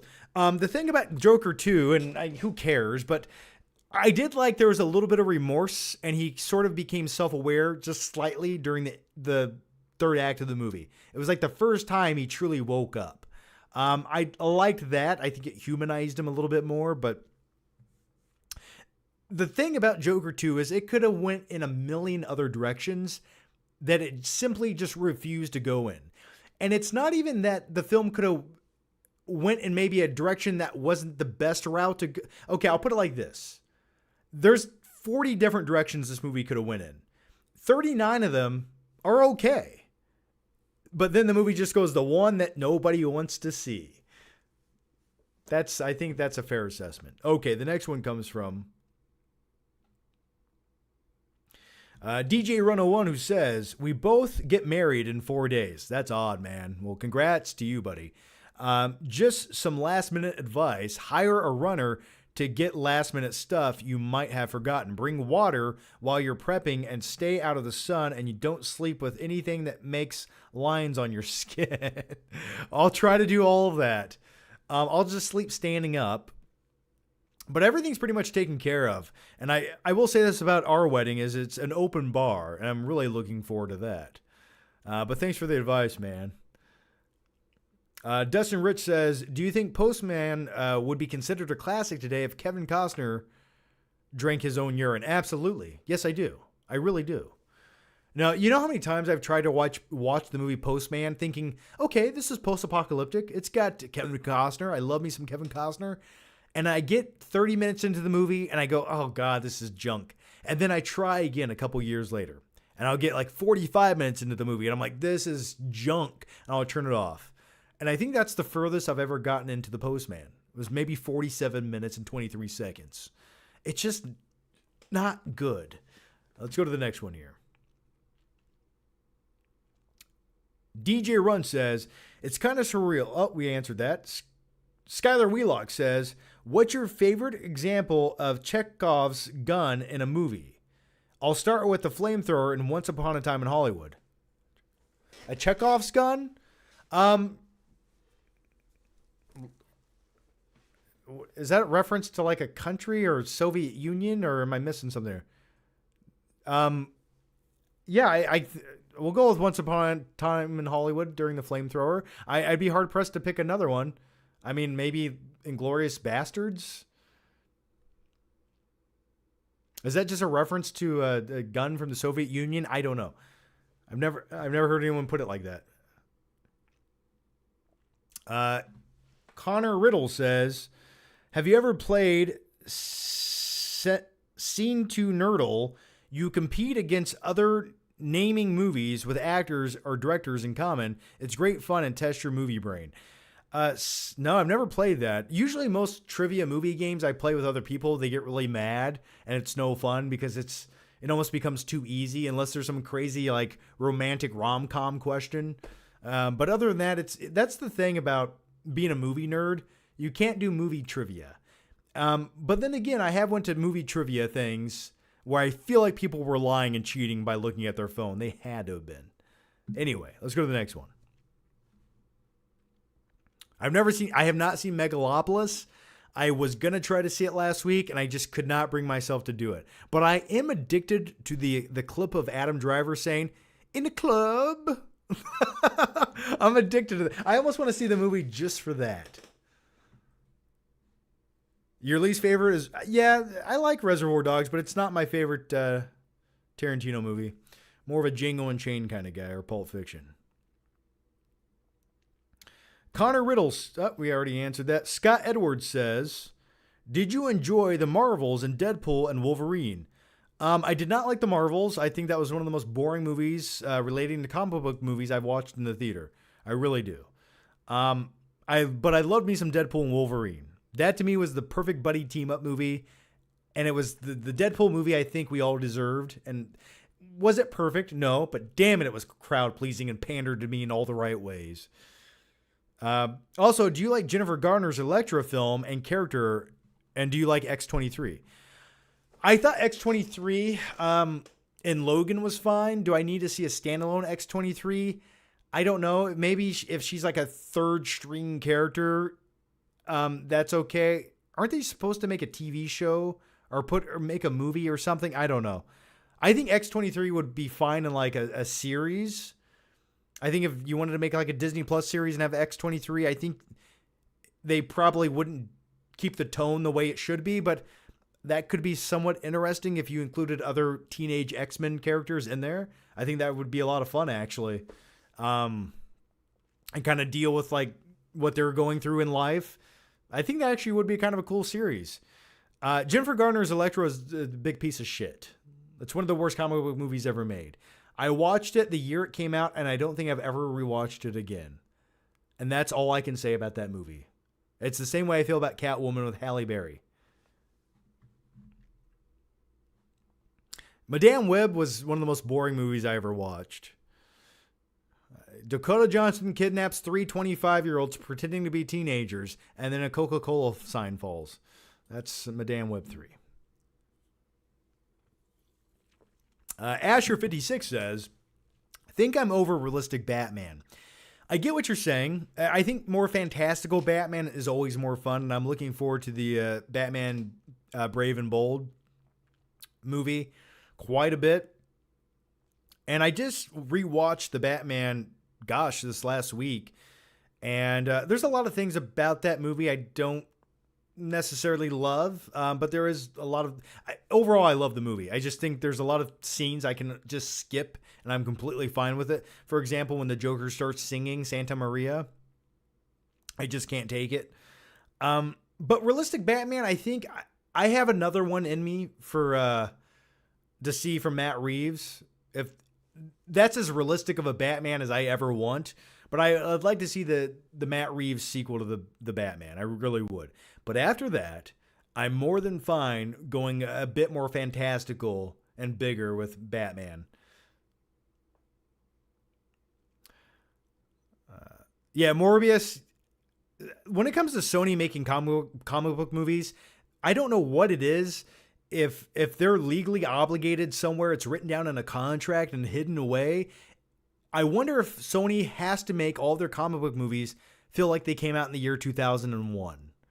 Like the way they look, the way they're shot, the way the color grading's done, it's like they're trying to not make them look visually interesting. I don't know. I don't know what it is. Like Kraven the Hunter, Morbius, the look of these movies is just, ugh.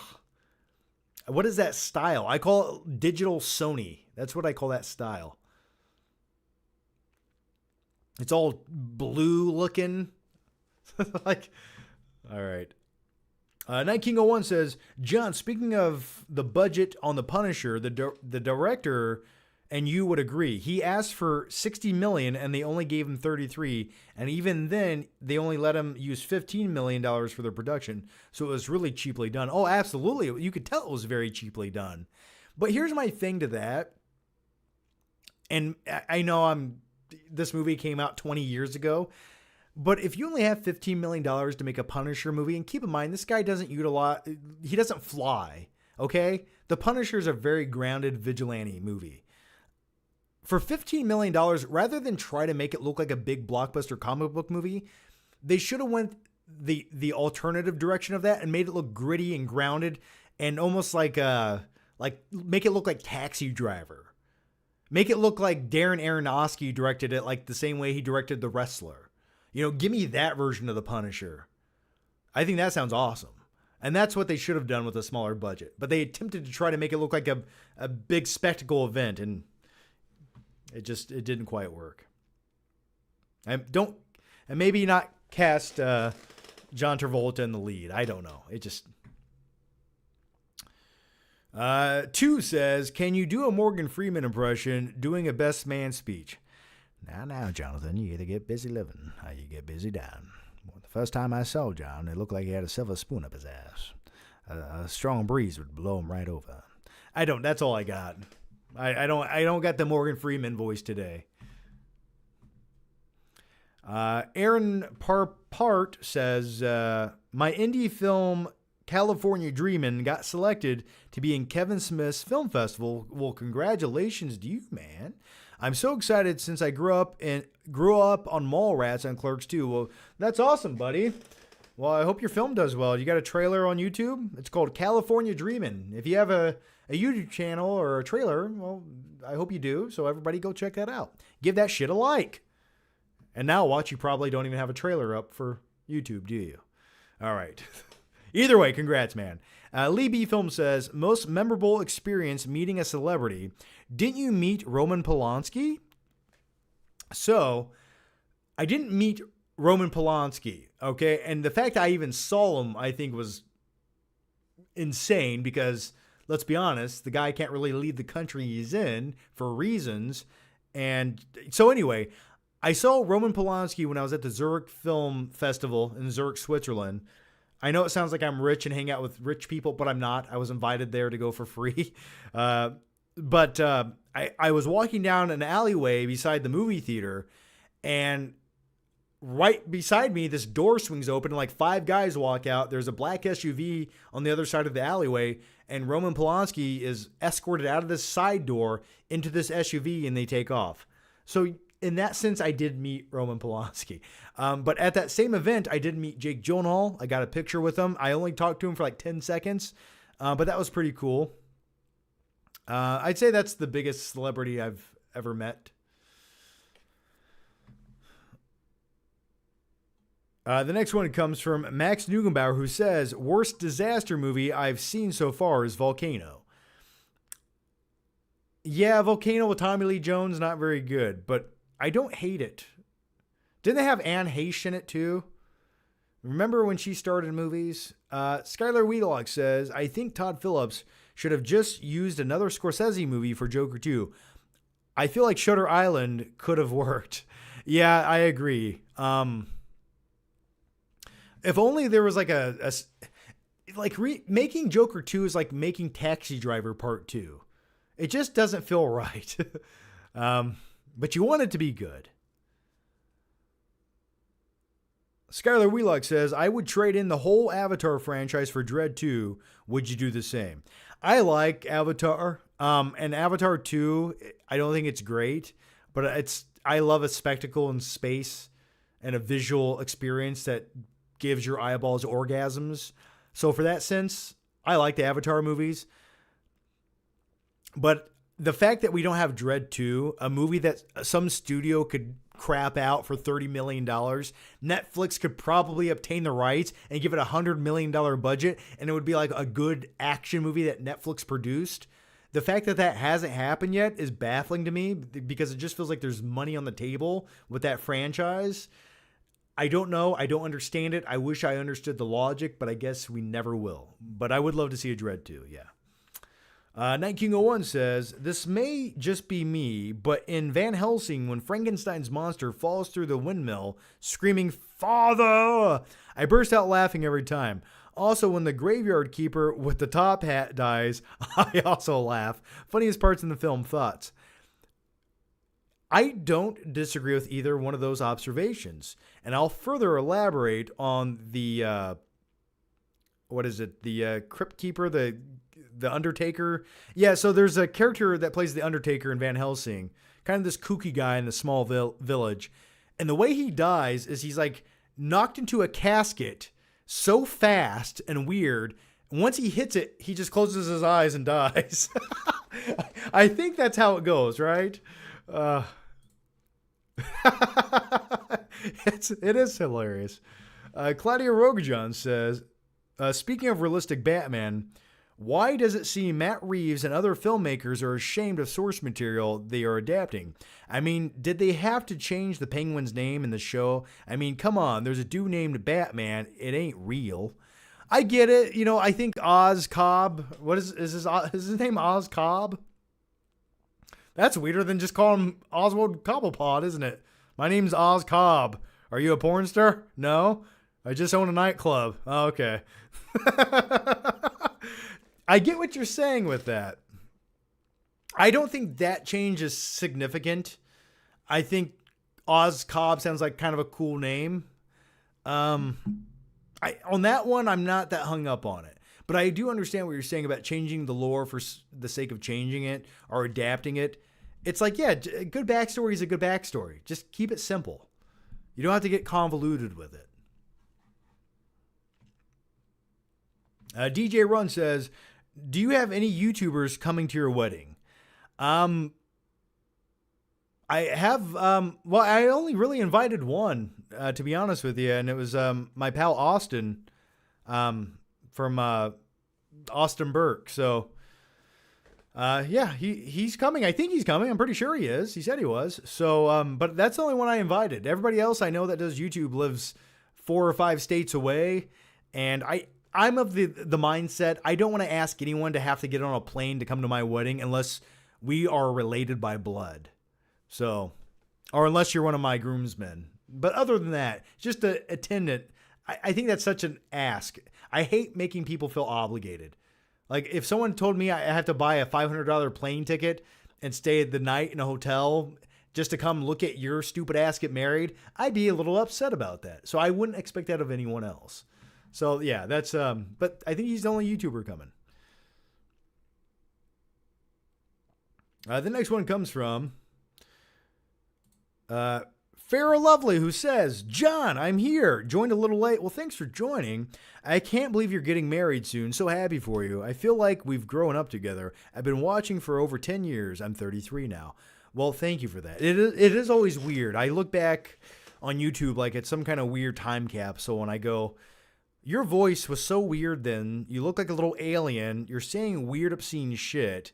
And in 14 years, you're going to be doing the same thing. And it's a weird feeling. It's almost surreal. Sometimes I look at videos and I go, I don't know who that is. Who's that guy? That creepy douchebag on that screen. Get him away from me. And then I immediately dislike his video and I unsubscribe.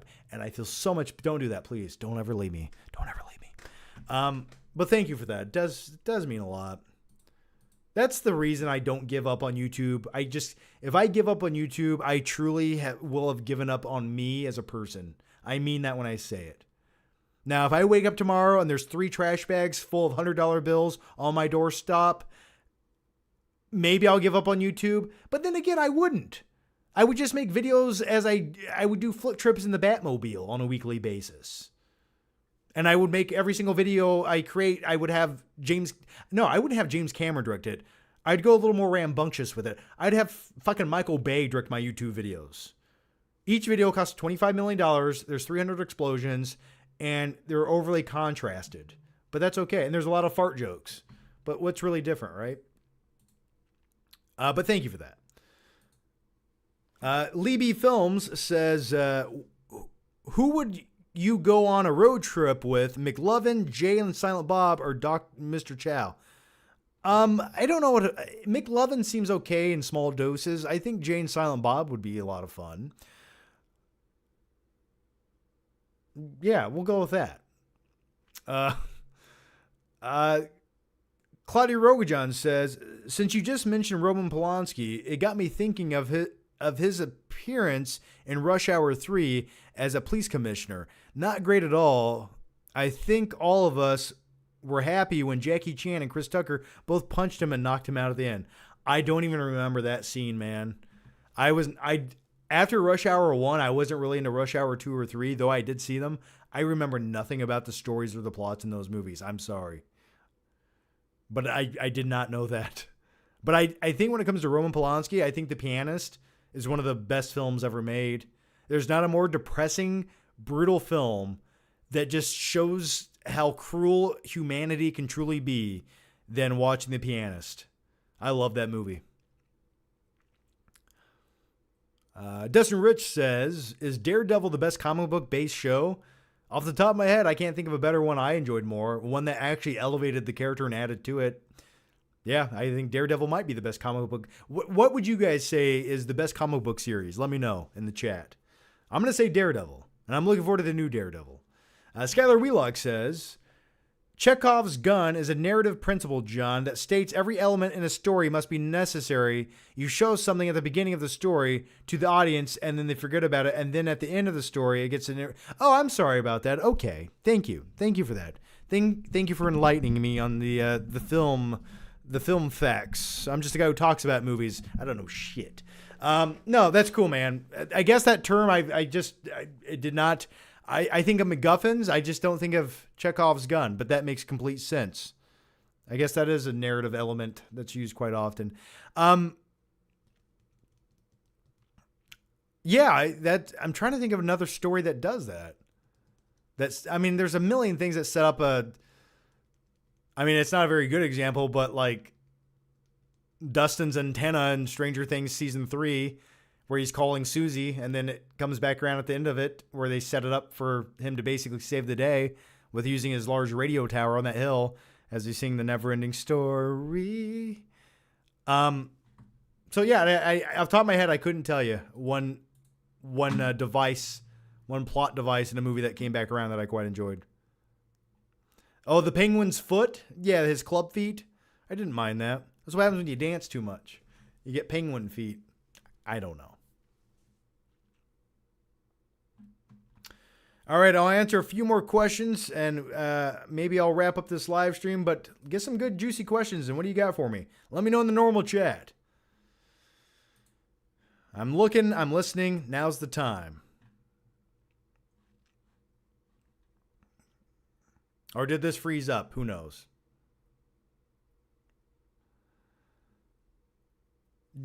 John, do you have any crazy pizza delivery stories? I've told so many over the years. Basically, I was almost robbed multiple times. One time it was a snowy blizzard day, and I'm talking there was like 5 inches of snow on the ground. I drove 10 minutes out of my way to deliver a pizza to a guy, and he didn't tip me, which really pissed me off. And trust me, there were so many people that never tipped me, and I just think some people don't know any better or don't care or don't have etiquette, or maybe they assume I got the tip. But this guy knew I didn't get the tip. And he just simply didn't. He's like, oh man, that's all I got. I'm sorry. I know I don't have a tip. But it's snowing. I'm driving my car to your house in a blizzard. So I remember he had this like, he had like a grill by his sidewalk, by his like edge of his driveway. And I was walking back to my car, and I just fucking super kicked it like Jean-Claude Van Damme. And it just flipped over in the snow, and all this black ash coal shot out across his white snowy yard by like 50 feet. And I just looked at it, and I felt, well, maybe he'll think the wind did that. And that's one crazy pizza delivery story. But, you know, sometimes people drive you to the brink of insanity, and your differential tips and you split over.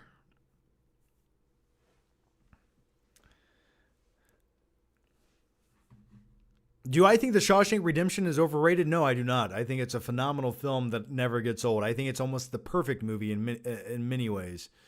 So no. You're talking to the wrong guy when it comes to talking shit about Shawshank. Claudia Rogajon says, a little part 2 to my other question about realistic Batman. For the DCU, since they are going more fantastical, what villains would you like to see? I personally would like to see Mr. Freeze given another shot. Also, do a Batman-Superman crossover. I don't think we need that since they're going more fantastical. Well, I've said this once and I'll say it again.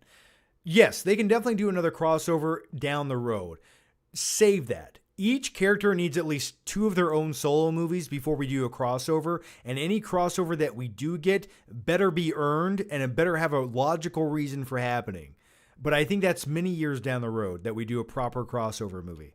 But like I said, each character should be established, and not just introduce a new Batman into Batman v Superman, right? He needs his own solo movie, which we never got. I'm so upset about that when it comes to Ben Affleck Batman movies.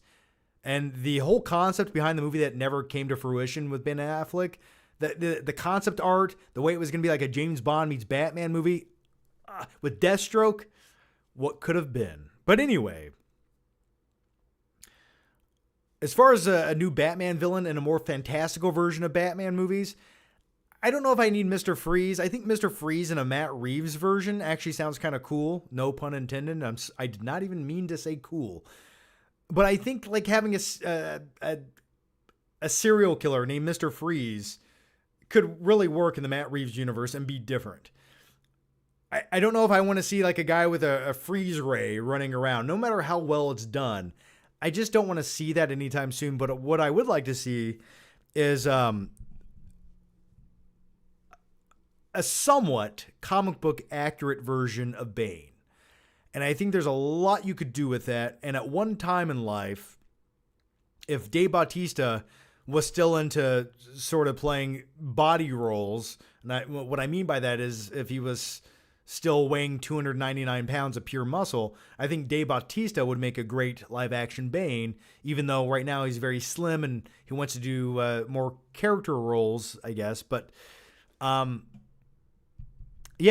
so that's what I would like to see in a new Batman movie. I'd like to see a really good version of Bane. Aaron Papart says, I have a trailer for my movie on YouTube. I'm going to send you a Blu-ray of the movie with some Swedish fish later this year. All right, man. It better be a big bag of Swedish fish. But yeah, okay. DM me sometime and let me see the movie, man. Night King 01 says, have you ever seen the film Stalingrad from 1993? It's a German film from the German perspective in World War II. Stalingrad is terrifying in many ways, depressing. It's great, and some legend made it for free on YouTube in HD. It has the guy from The Pianist. Adrian Brody or Ray Fiennes? Who does it have? No, that sounds cool. I think that's really an interesting perspective to see the other side's version of a horrific event or a war. You know, do they think they're fighting? I haven't seen it. It sounds great. I think I've heard of it though. But yeah, it's like if that's your perspective and that's your version of reality and that's what you're fighting for, then I get it. But also, I feel like a lot of German soldiers did not want to participate in that war. But it sounds interesting. Do you believe demand may decrease enough for physical media where they aren't manufacturing 4K players anymore? Should we start hoarding up 4K players? I think there's always going to be some Chinese manufacturer who craps out 4K players. I don't think we'll ever run out of them. I think there's always going to be a niche demo for people who want physical media. And I think anyone who is a true theater enthusiast will probably always keep physical media around to some degree. So I don't think 4K players are going to go extinct anytime soon. You'll always be able to find one, and the fact that you can still find like a record player or a CD player is a testament to that, right? And by the way, if YouTube members are in here, please join in the chat. I'm trying to read as many just normal chat questions as I can. So if you guys are YouTube members, chime in now. Tell me something juicy. Does your fiance ever pop into the live streams? So we were actually going to do that tonight, but she had to go somewhere. But after we're married, I'll let you meet my wife on a live stream for a couple minutes. So yeah, maybe on the next one. The next time you guys see me live, I will be married. And so next week sometime. So yeah, that's life.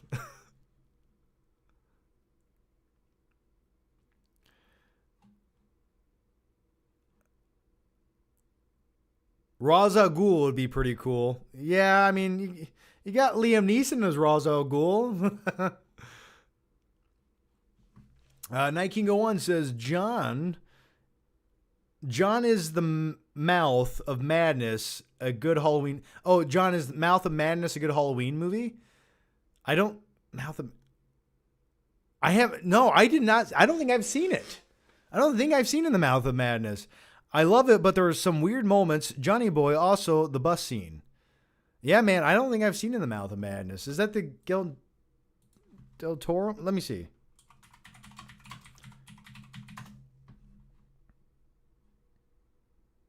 I've never seen it. I've never seen In the Mouth of Madness from 1995. Yeah, John Carpenter. No, okay, have I? I don't think I've ever sat down and watched all of In the Mouth of Madness. So there's my confession to you. Get books that prepare. All right.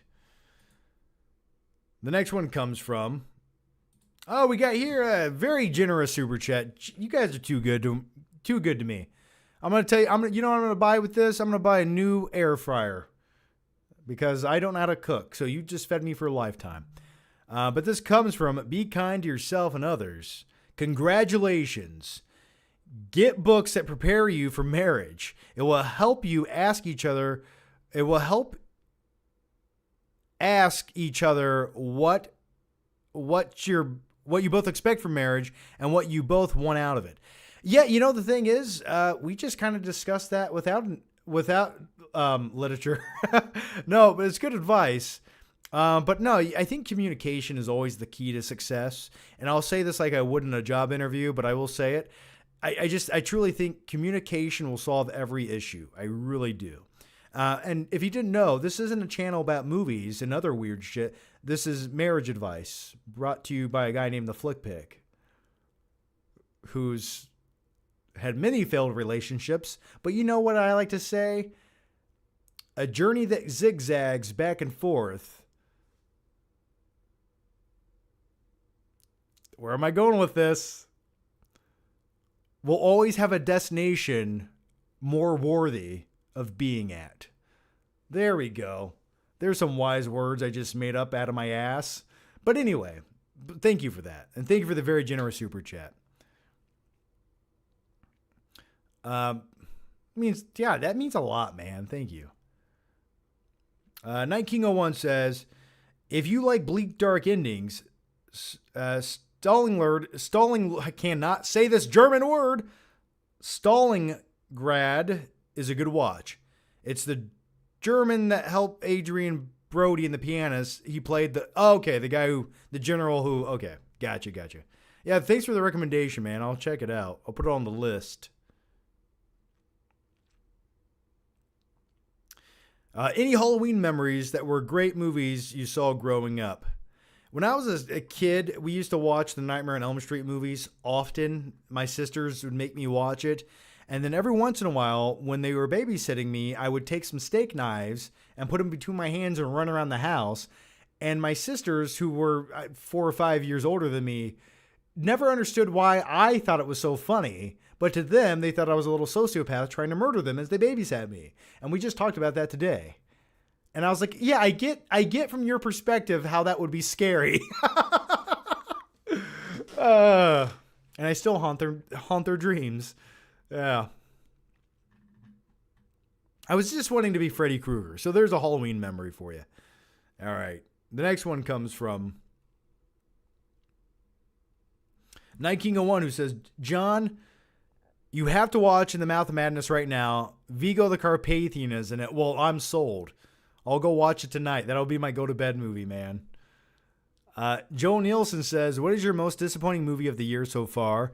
I mean, I know the obvious answer would be to say Joker 2, and maybe it is. Maybe that is my most disappointing movie of the year. But truth be told, once I heard the rumor that it would be a musical almost 6, 7, 8 months ago or whenever, it kind of like, I was like, I want to see it, but I don't think it's my most anticipated. So my most disappointing movie of the year, I'd have to think about that. Give me another month. You know what it could be? If Gladiator 2 sucks, and it sucks the dirty sand from between the toes of Pedro Pascal, that could be one of my most disappointing movies of the year. Because I do really hope it's good and entertaining and epic. And if that movie just feels like a soulless mess, that might be somewhat disappointing. So I'll go with that. But Bruce Cook says, instead of being Freddy Krueger, you should have said you were Edward Scissorhands. That might have went over better. Yeah, that could have went over better. But who's scarier, really? I mean, Edward Scissorhands was kind of creepy. I wouldn't want him in my house, especially if you have a waterbed, though he would be good at pruning my bushes, so maybe I would. Gabe Newell says, hey, John, I think you missed my super chat. Gabe, well, I see this super chat. Please forgive my sins against humanity, Gabe. If you're in the chat right now, just type your question again, man. Sometimes things don't pop up, and I try my best, but they just go by so quick. So if you could ask your question again right now, Gabe, I'd very much appreciate it. I think everyone else would too. Yeah, I'm trying to find it, buddy. I don't see it here. Sometimes they just don't go through, and I don't know why. But ask your question again, and I'll answer it right now. I'm a vampire. Yeah, is anyone going to watch that movie this Halloween season? John, dress up like Patrick Bateman on Halloween. Imagine, I actually almost wanted to be Patrick Bateman this Halloween, but I think we might be Forrest Gump and Ginny. We might go that route.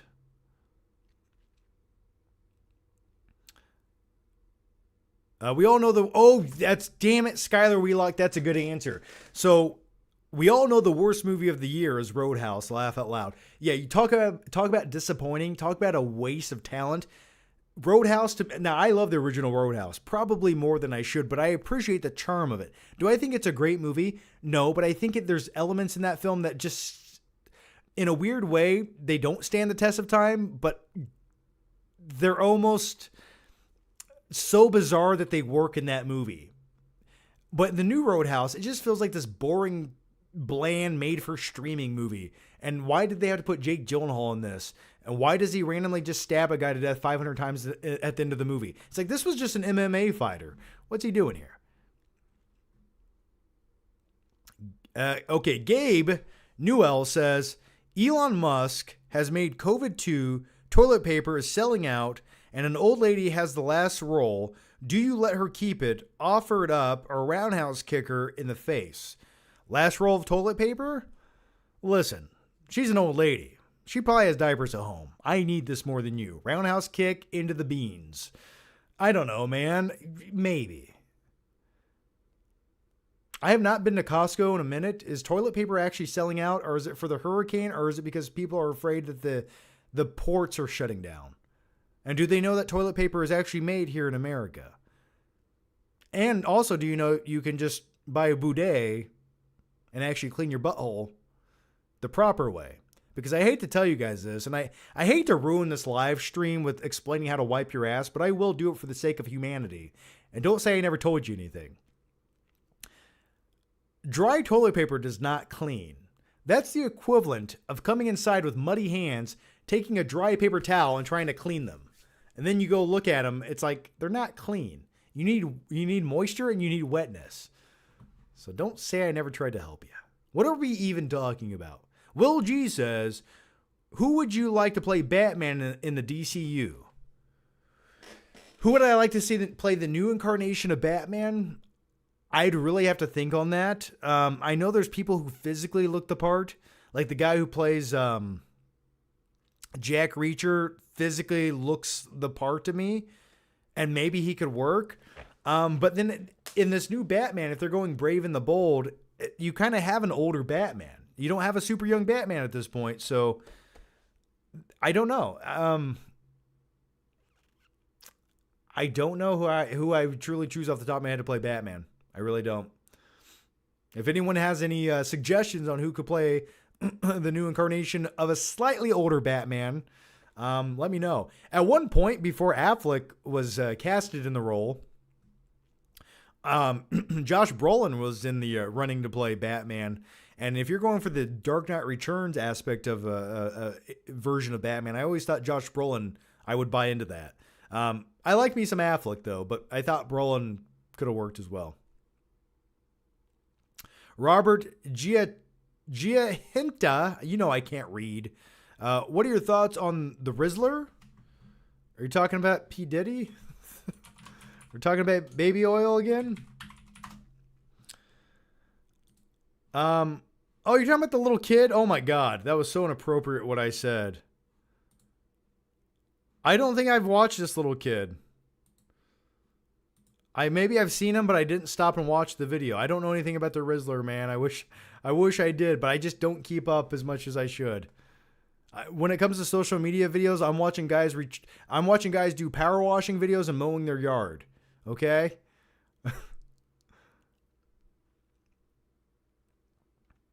Claudia Rogajon says, John, did you just admit that did John just admit that he uses a bidet? I don't own a bidet. I wish I did. I'm looking into getting one. I just haven't pulled the trigger, but I'm old fashioned and I still do resort to moist wipes.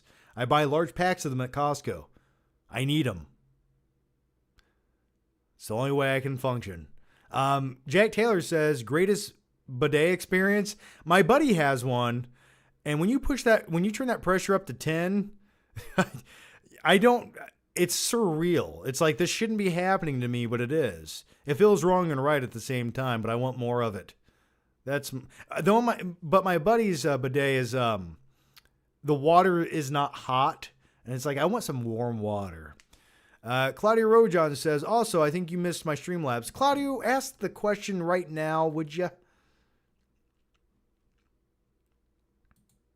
Oh, here we go, buddy. Here we go. Claudia Rojan says, I always thought Ra's al Ghul in his comic book form would be cool. Also, I think the way to go would be to do something with his daughter and make up for that, Abomination in The Dark Knight Rises, because Damien as her son could get a lot of drama out of that. Yeah, Ra's al Ghul's cool, but when you make a character who's invulnerable to death, I don't know. I just think we already got it. I've seen enough Ra's al Ghul. Even if it was done in a Nolan version of it, I'm good on it for a while. I just think there's far more fascinating villains to throw in there. Okay, the next one comes from Skylar Wheelock, who says, I also feel like no one talks about the reason why American Psycho is so good is because a woman directed it. I also think this is why movies like Joker don't work. It's like you need to see the villain from the victim's perspective.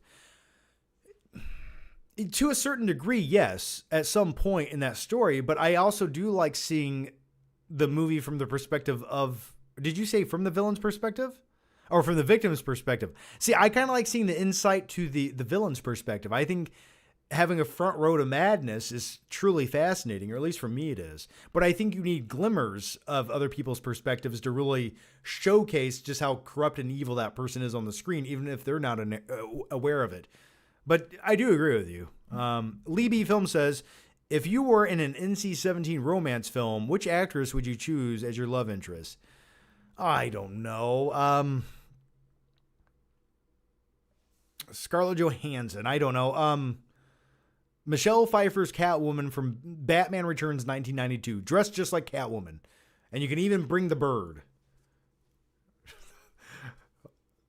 You know I have to do it. I have to do it. Show my French flipper trick. Jack Taylor says, greatest trick or treat memory.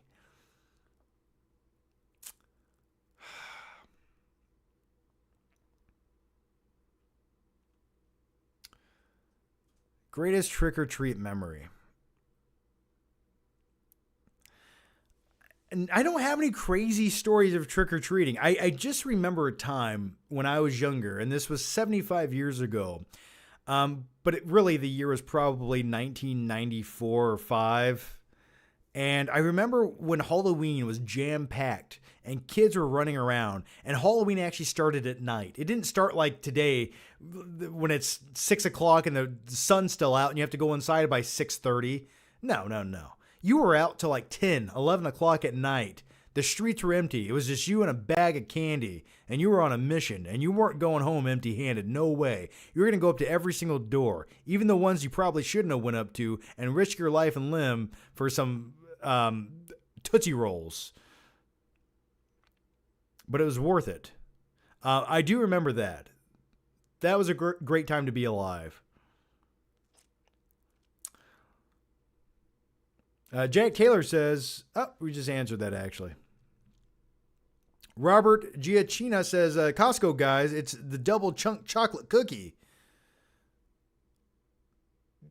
Well, I don't know what that's from.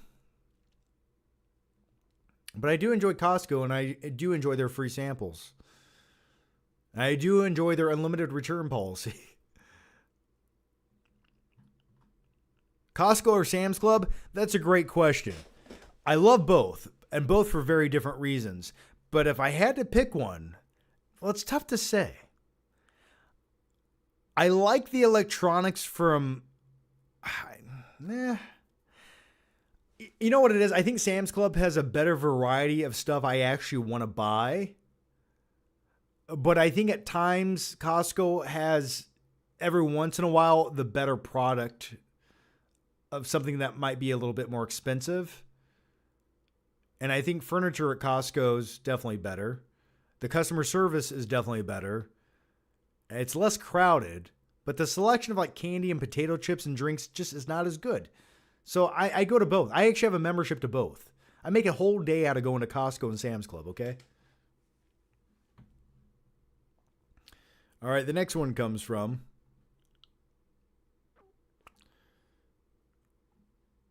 I'm going to answer one more question here.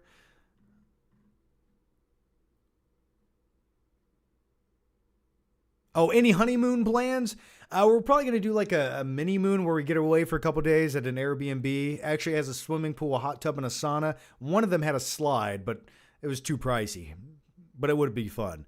And then maybe later go on a cruise. I would like to go to Universal Studios when they open Epic Universe at some point. That looks like a really cool amusement park coming up, but that's like another year or two away. And we're really glad that we didn't book any big honeymoon plans because Florida is sort of shut down right now. So that would have sucked. But we are getting away for just a couple days.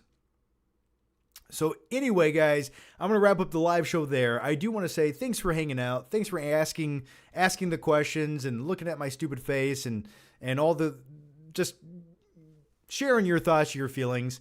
And so, yeah, the next time you see me, I will be married. I know it's weird. I don't know which alternate timeline we're living in right now. It definitely feels like a paradox, but I will be getting married this weekend. So thanks to everyone who said congratulations. I do appreciate it. And thank you guys for the comments. It does mean a lot. And we got one more question here from Jack Taylor. No more questions. This is the last one. I had a friend who's a girl come over for this Halloween. She hates horror films and is easily scared. We settled on Ghostbusters. That scared her. What would you recommend for a family-friendly Halloween film? I think you should show your lady friend, I don't know, show her something like Terrifier 2 or something. That could be a good time. I'm kidding. Hocus Pocus. Put on some Hocus Pocus. Or put on Leprechaun in the Hood.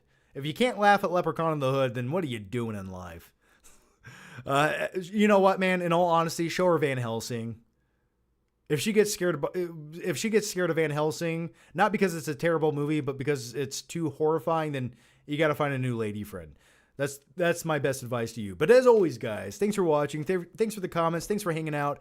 And before you go, just make sure you guys click that stupid bell if that still exists. Click the like button. I don't know. But if you missed it, I do have a review out for Joker 2. Folie adore de. I don't speak French. That's over on the Flickpick channel. Go check that video out if you want to. As always, guys, thanks for watching, and I'll see you next time. Bye.